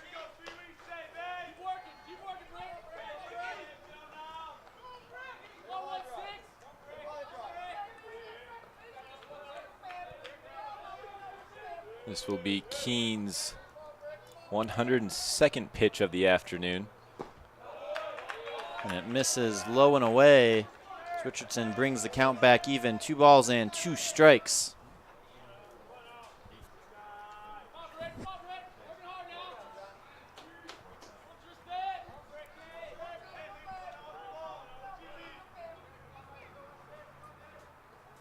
Deswan playing back at third base. The 2-2. And swings and misses it at that curveball for strike 3. 1 down now for the Bulldogs.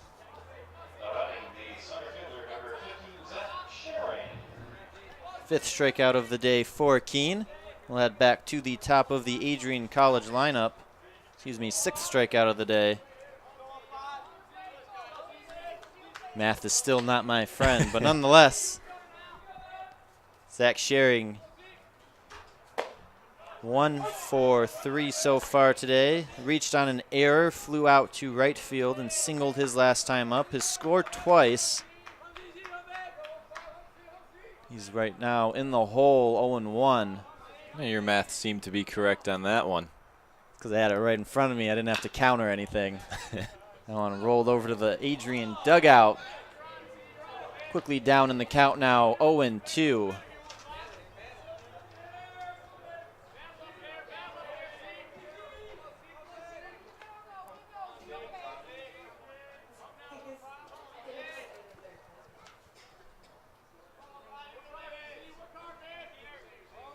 Marshall gives the sign.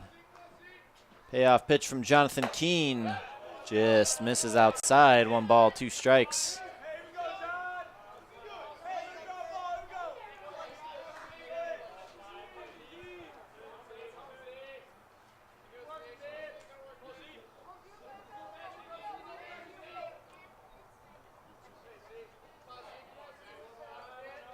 Frankie Resto, 3-step lead off of first.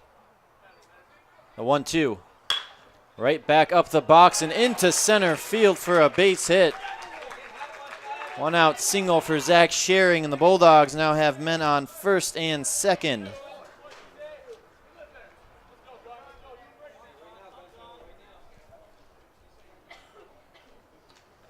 Digging into the box now will be the left fielder Gunnar Rainey. Sacrifice bunt his last time up.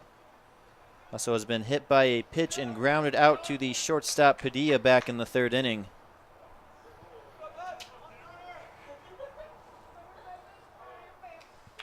First pitch, big cut there, 0-1. Fitting for a no-strike swing there. Definitely not cheated on that one. Sometimes it's best to just let it fly. There's a fly ball into center field. Redfield running in. Nice diving catch right there. Schering will have to retreat to first, and a dazzling 2nd out for the Knights.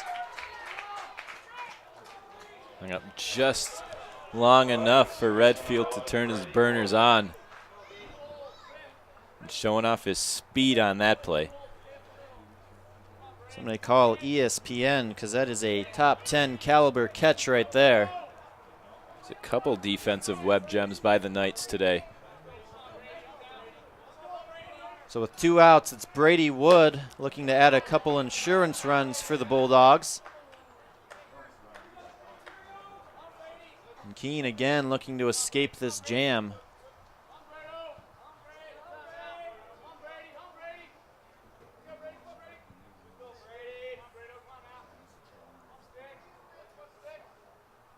The 1-0 pitch.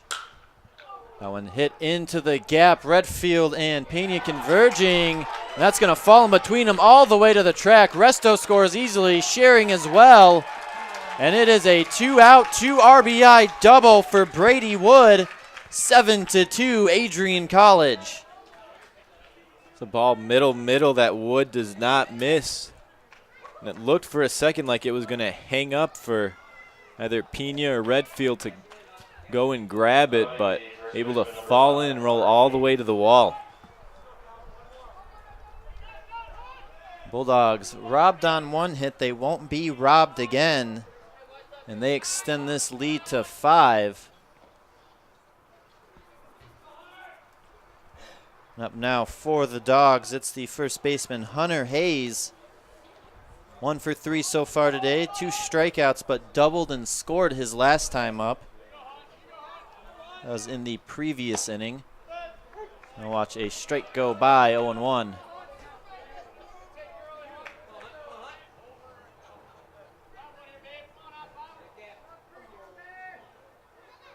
That was Brady Wood's 3rd and 4th RBI of the afternoon so far.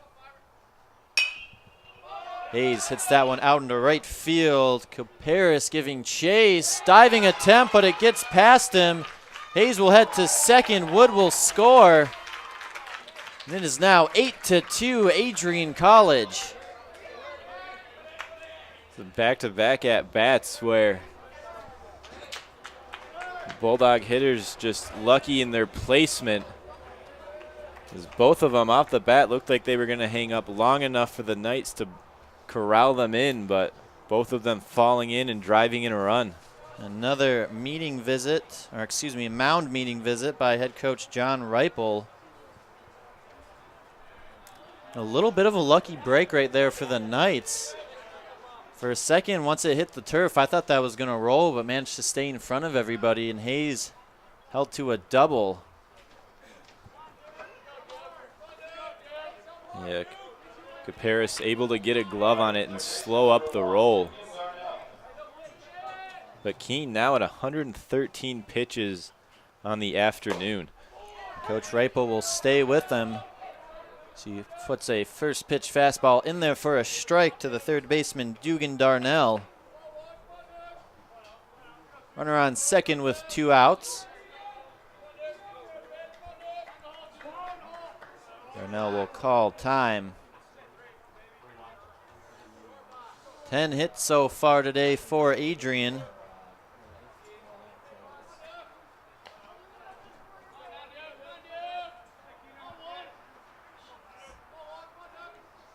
Pitch from Keene.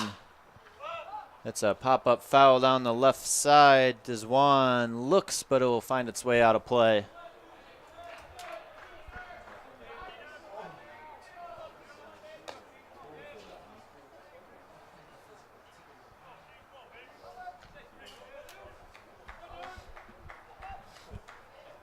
Now if Darnell keeps this inning going, that'd bring up the designated hitter, Jason Croce. Payoff pitch from Keene. Outside, that's going to go to the backstop. And Hayes will coast into third base. Potential 9th run of the game, 90 feet away. Well, Keene definitely looking tired out there on the mound, but with the way this game is shaping up, it looks like they may be facing Hope in the elimination game tomorrow. So Calvin definitely does not want to have to go to their bullpen and use an arm that they might have to use in a do-or-die situation tomorrow. Yeah, when you squeeze a tournament into 3 days like this, you have to get very creative with your pitching. Not just Keene. You got to wonder if Coach Rainey will keep Parsons out there, if he'll try to preserve him in case he needs them later on during the week. 1-2 from Keene, high and outside, 2 balls and 2 strikes. You have to give credit for Keene. He is battling through every single pitch today, and he is doing all he can to keep his team in this. I mean, for 5 innings, doing an excellent job. Back in the 5th, just had a couple of hits, find spots that his fielders couldn't get to. He gets Darnell to roll over on this one. Keene will cover the bag on the throw from Heindick to end the inning. So he'll work out of it, but the Bulldogs will scratch across 3 more runs, make it 8-2. We'll head to the top of inning number 7 here in game number 1 of the MIAA baseball tournament. Don't you touch that clicker. We'll be right back with more here on ACTV.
7-8-9 due up for Calvin. Top of the 7th here in game number 1 of the MIAA tournament. Adrian with an 8-2 lead as they scored 3 in the last inning. If you're just joining us, Robbie Alexander joined by my colleague and twin brother, Cody Alexander.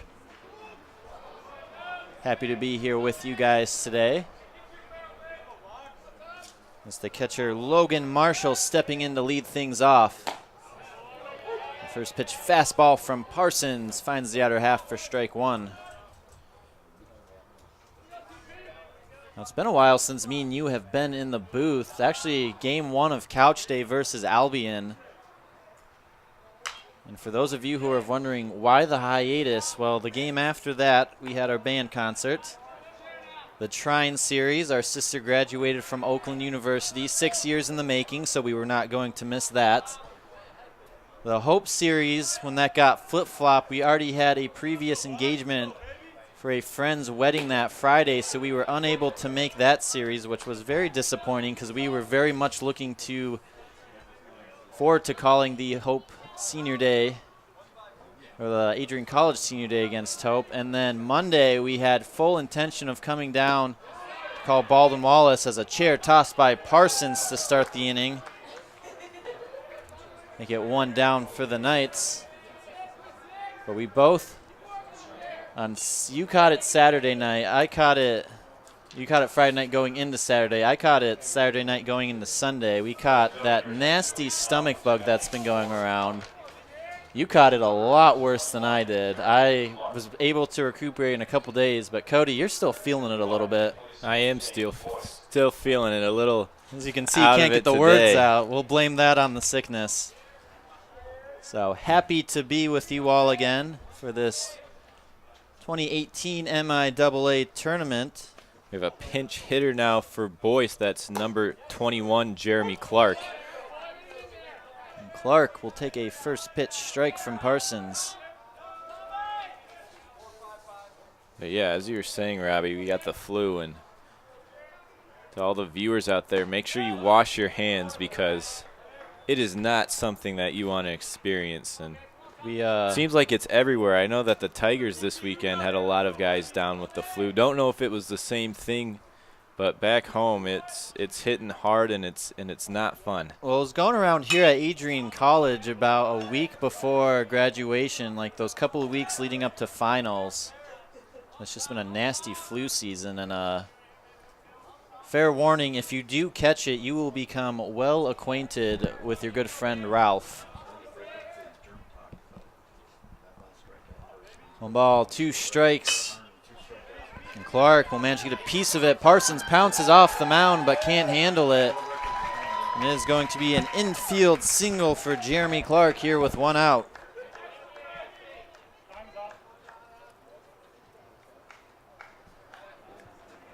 And Cody, you just got some news from our SID director, Patrick Stewart, who was trying to get us to stop talking about germs. What do you got for us? Well, again, talking about Parsons' strikeout, with his strikeout of Marshall, that gave him his 102nd strikeout of the season, breaking the single-season record that he set last year of 101. So another congratulations for the master carpenter, Tommy Parsons. Once again, he will have to work from the stretch. Pinch runner for the Calvin Knights. That's number 7, Kyle Houts. Snap throw over, and Parsons got him with the pickoff for out number 2. And we've seen it time and time again. Beautiful move. And just like that, Houts. Time out on the field, short-lived.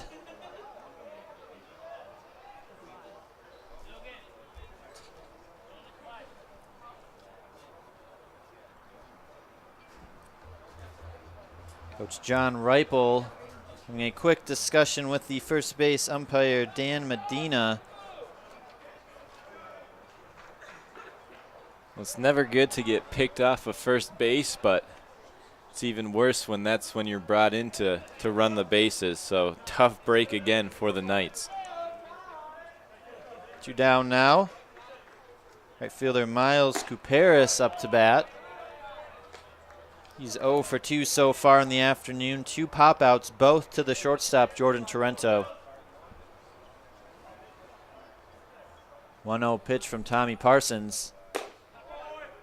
That one just a bit high. It's 2 balls, no strikes.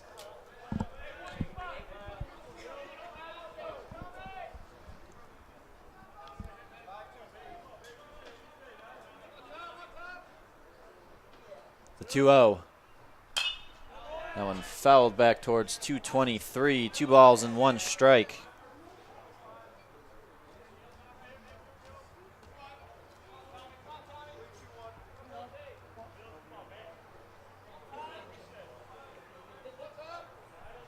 Pitch to Couperis. Ground ball. Hayes has it. Will flip on to Parsons. A diving attempt by Couperis, but out nonetheless. The Bulldogs, an unconventional 1-2-3 inning. Time for the 7th inning stretch. Cue the music, get some snacks, maybe get off the couch or the computer chair, stretch it out. Make sure you wash your hands. I know we will. And we'll be right back with more MIAA tournament baseball action on ACTV.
Well, we hope you're all stretched out and your snacks are reloaded at home as we head to the bottom of the 7th inning here in game number 1 of the 2018 MIAA tournament.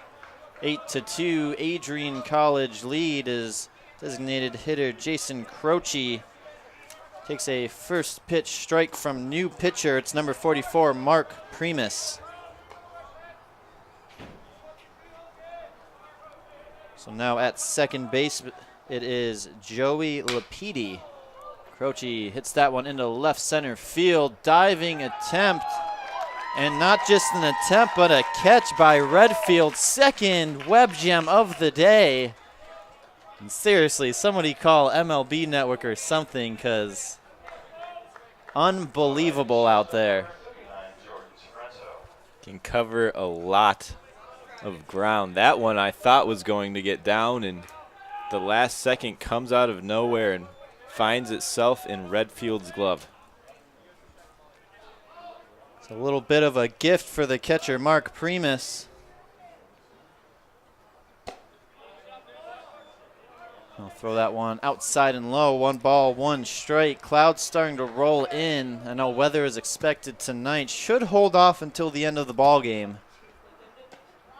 There's another bender in there, but low. 2 balls and 1 strike. Well, Primus, 10 appearances on the year so far. He's got a 1-2 record and 36 in a third innings pitched, 22 strikeouts to 21 walks, with a 4.71 ERA. Another breaking ball. This one hangs high, and it's now 3-1 on the shortstop, Jordan Torrento.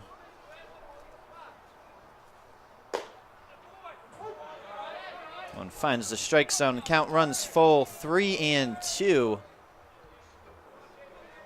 Something we have not seen a lot from these Bulldog hitters today. It's a sharp ground ball over to Lapidi.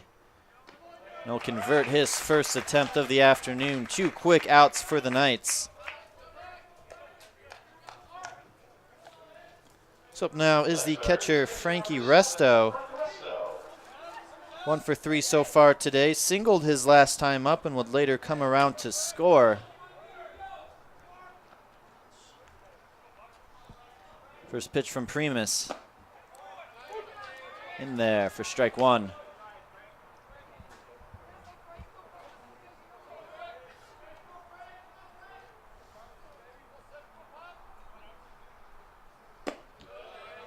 That one low and outside. Even at 1-1.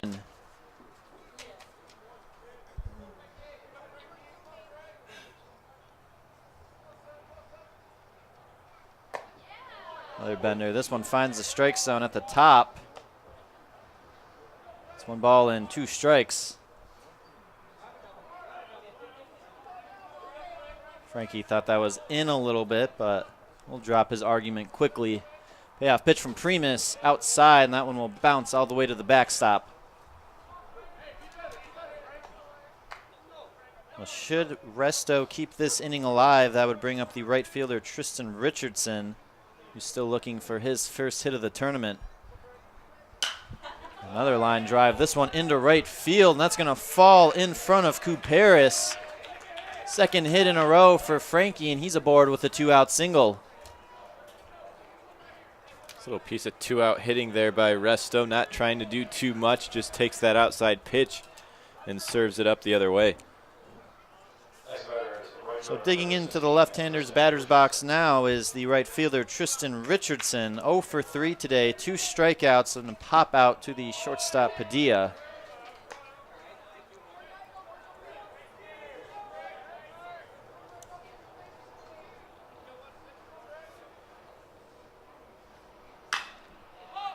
That's a high fly ball into left center field, both giving chase, and that's going to go up against the wall and over. Automatic double for Tristan Richardson. And that will put runners on second and third with 2 outs.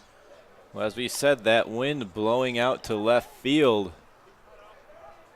And Richardson just gets that one in the air high enough for the wind to keep pushing it just out of the reach of the left fielder Pena and over the wall on a 1-hop. So I'll bring us back to the top of the Adrian order. Zach Schering looking to drive in a couple more runs. 2 men in scoring position. Like you said, off the bat, it kind of looked not like a lazy fly ball, but one that could easily be catched by either Pena or Redfield. And another balk, this one by Primus. That's going to bring in Resto for the 9th run of the game. Richardson will head to third. And another mistake by this Calvin Knights defense. Well, given the circumstance, I'm going to guess that one was called for maybe a twitch, because he didn't come set. It was before he even came set that it was called. But yeah, not often that you see a balk in a game, let alone 2. Pitch from Primus in the turf. It's 1 ball and 1 strike. 2 balls and 1 strike, excuse me.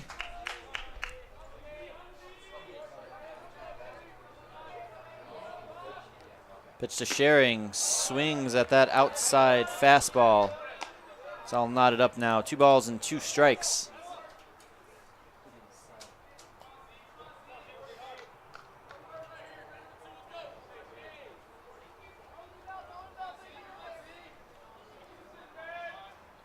The 2-2 outside. 3 balls and 2 strikes.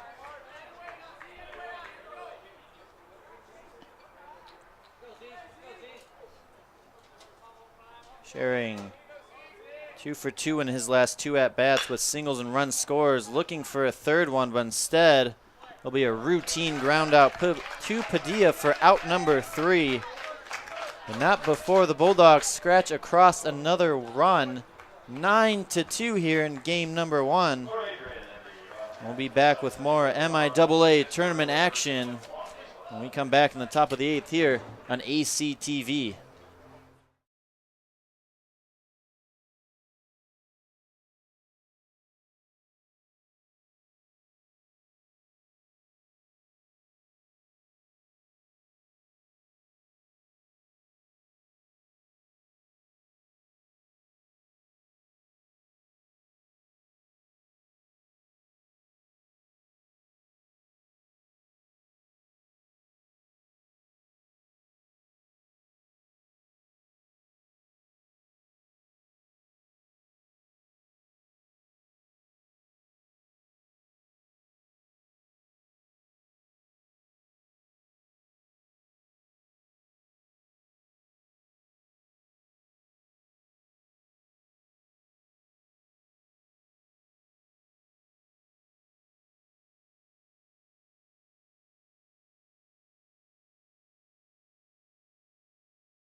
Top of the order due up for Calvin once again. The third baseman, Nate Deswan, set to lead things off. 0 for 3, 3 strikeouts so far. Tommy Parsons has his number today. A lot of high fastballs that Deswan just hasn't been able to lay off of. And he connects on this one. High fly ball. Schering and Torreno converging, but Schering will make the catch. 1 pitch, 1 out.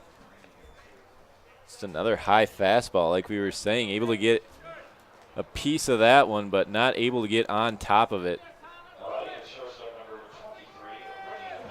That'll bring up the shortstop, Ricky Padilla. Singled his last time up, is 2 for 3 on the day. He's also scored a run. Calvin, 2 runs on 8 hits so far. And another high pop-up. This one on the infield. Darnell calls everybody off. 2 pitches. A fly out and a pop out. And Parsons continues to cruise through this night's lineup. Always good to see 2 pitches, 2 outs, especially in the later innings in the first game of the tournament when you want your starters to go the distance so you can use your pen in the later games, so if need be. So now hitting for the Knights with 2 outs, Jonathan Keene started the game as a pitcher. He stays in as the designated hitter. He's able to hold off on that swing. It's 1-0.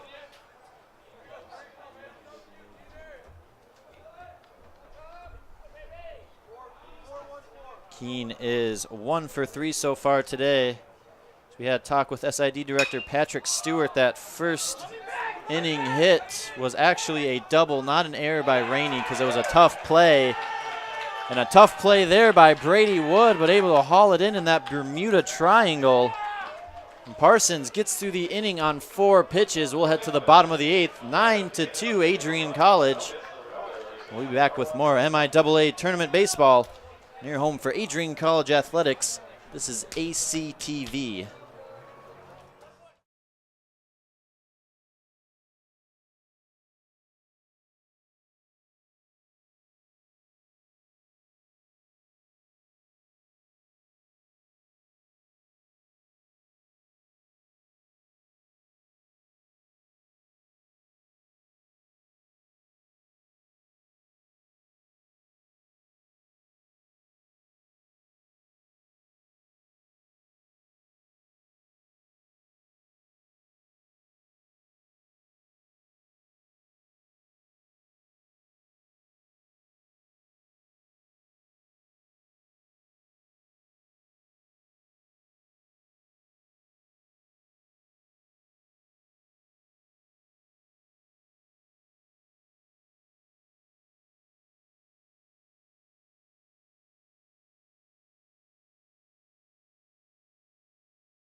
You heard PA announcer David Van Giesen say it. Gunnar Rainey set to lead things off, 2-3-4 here in the bottom of the 8th inning. Game number 1, Adrian College with a 9-2 lead over the 4-seed Calvin Knights.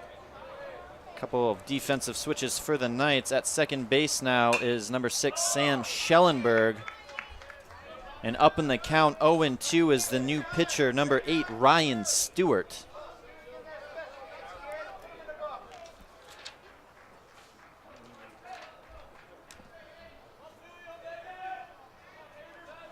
The 0-2. Rainey slaps that one up the middle, but all over it is the shortstop Padilla for a routine out number 1. Coming into this game, Stewart only had a third of an inning under his belt. So the second out that he has recorded all season. Calvin going to the depths of their bullpen as not to use their bigger arms come tomorrow. And Stewart looking to prove his worth right here. And stop the bleeding. Up now is Brady Wood. He's got 4 RBI on the afternoon so far. Doubled his last time up. He sends that one into center field. Redfield will track to the left to make the catch. Quick 2 outs for Stewart and the Knights. So up now is heavy hitting. Ooh, I almost got tongue-tied a little bit there. That's my go-to too. Heavy hitting first baseman. There we go. Hunter Hayes doubled his last 2 times up actually. He's 2 for 4 with 2 strikeouts and 2 doubles. Also scored a run. He was stranded his last time out there. He fouls that one straight back to the post. No flinches up in the press box, though, when we're all holding strong today. I'm getting a little debris raining down on my scorebook in my laptop, though, from that one. Oh, yeah, I didn't even look, man.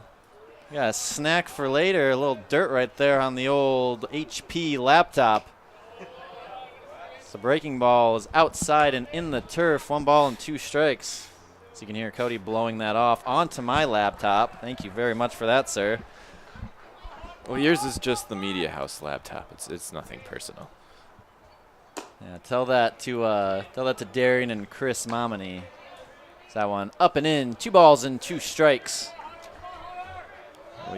At home, if you can see it starting to get a little darker out there. And possibly starting to rain. A little cell coming through. Not the big stuff that we're expecting later, but. And Hayes laces that one into center field. 2-out base hit. And after starting his day with 2 strikeouts, he has turned it on and found his groove that made him the MIAA Position Player of the Year.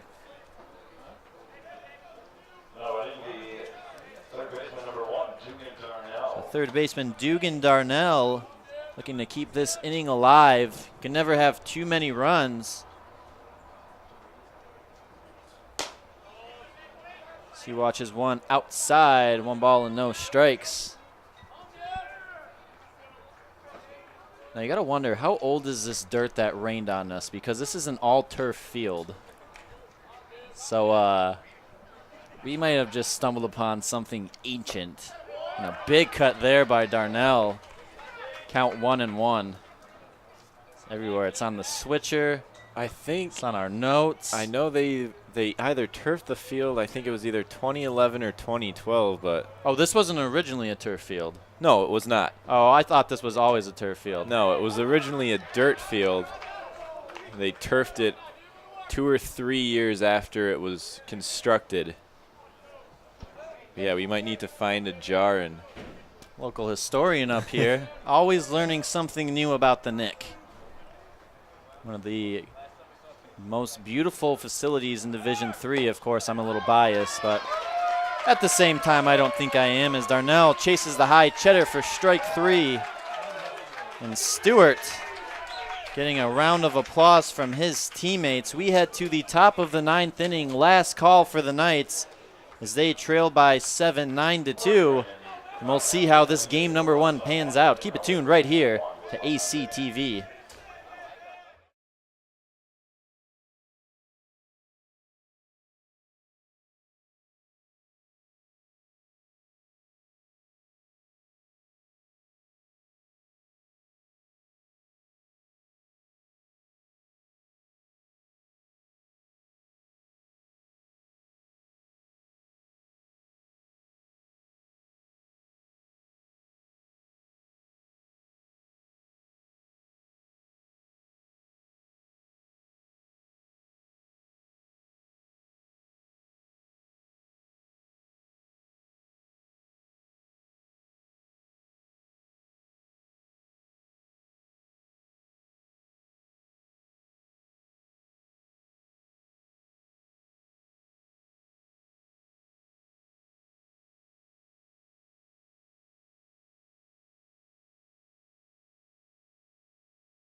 Time to pay the piper if you're the Calvin College Knights. Down 9-2 as we head into the top of the 9th inning. Up now is the left fielder Ryan Pena.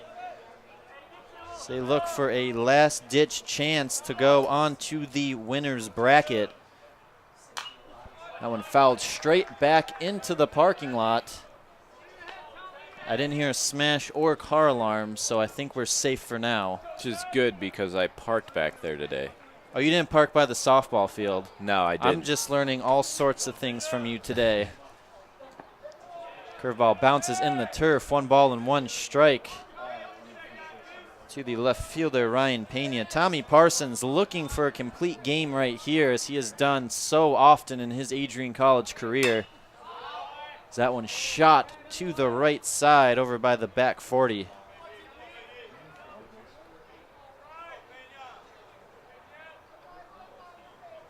Eight strikeouts so far for Parsons. He has not walked anybody so far. The 1-2 pitch just misses low. It's 2-2. Rain starting to fall here at Nicolay Field.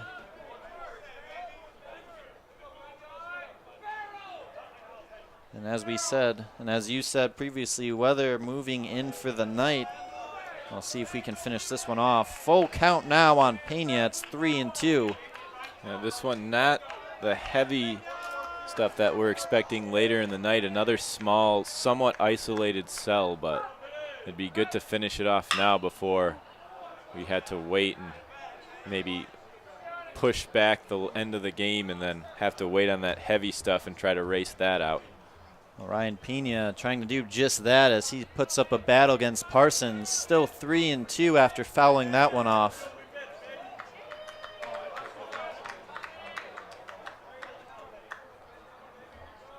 Four, 5, 6 due up for Calvin. That one slapped down the line, but Hayes all over it. He'll take it himself. Now 1 out here in the top of the 9th inning.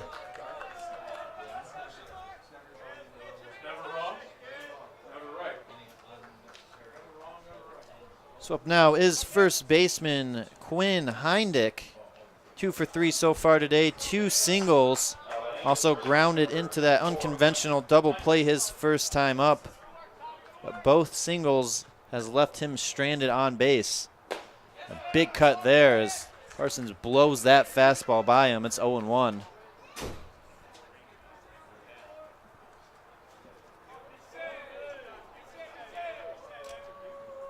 Pitch to Heindick. Lines that one into right field, but right to Tristan Richardson. And the Calvin Knights down to their final out.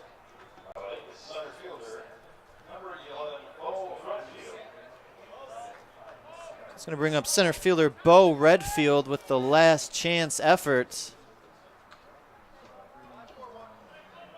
And Parsons calm, cool, and collected on the mound, just as we've seen during his 4 years in 1 pitch. And that's all it takes for Bo Redfield to single that one into left field here with 2 outs in the top of the 9th. Nice approach there by Redfield, knowing Parsons trying to get this game over with before the skies open up. He'll be pounding the zone with first pitch strikes and jumps all over that one. That was Parsons' 100th pitch of the day. 72 of them are strikes. That was Calvin's 9th hit of the day. It's catcher Logan Marshall up to bat right now. 0 for 3 so far today. A strikeout, a flyout, and a ground out.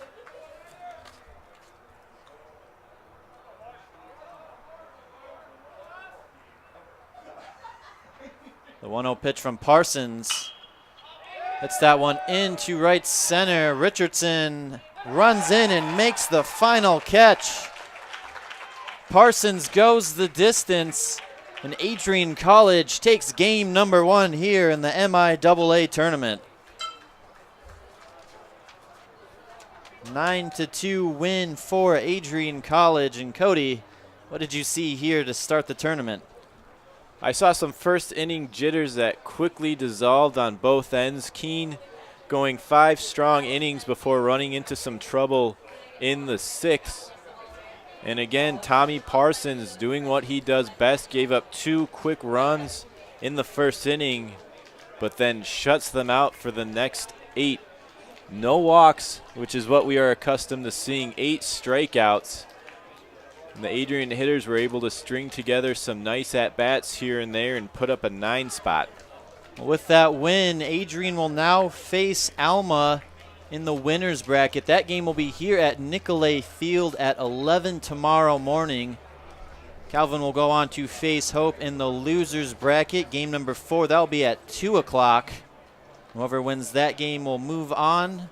Whoever loses that game will be out of the tournament, but like we said, next game up on the slate will be Adrian versus Alma, number 1 versus number 2, and what is sure to be a highlight reel game, just as we saw here. Great start to the tournament, and just in time too, as we saw a flash of lightning right there. So we'll pack up, get everything done. Thank you for tuning in to ACTV, your home for this year's MIAA tournament. As looks like the team's going to get off the field in a hurry. We'll see you tomorrow at 11 o'clock right here on ACTV. Until next time, this has been Robbie Alexander with my colleague Cody Alexander. Stay safe, stay dry tonight. We'll be back for day number 2 of MIAA baseball action right here on ACTV.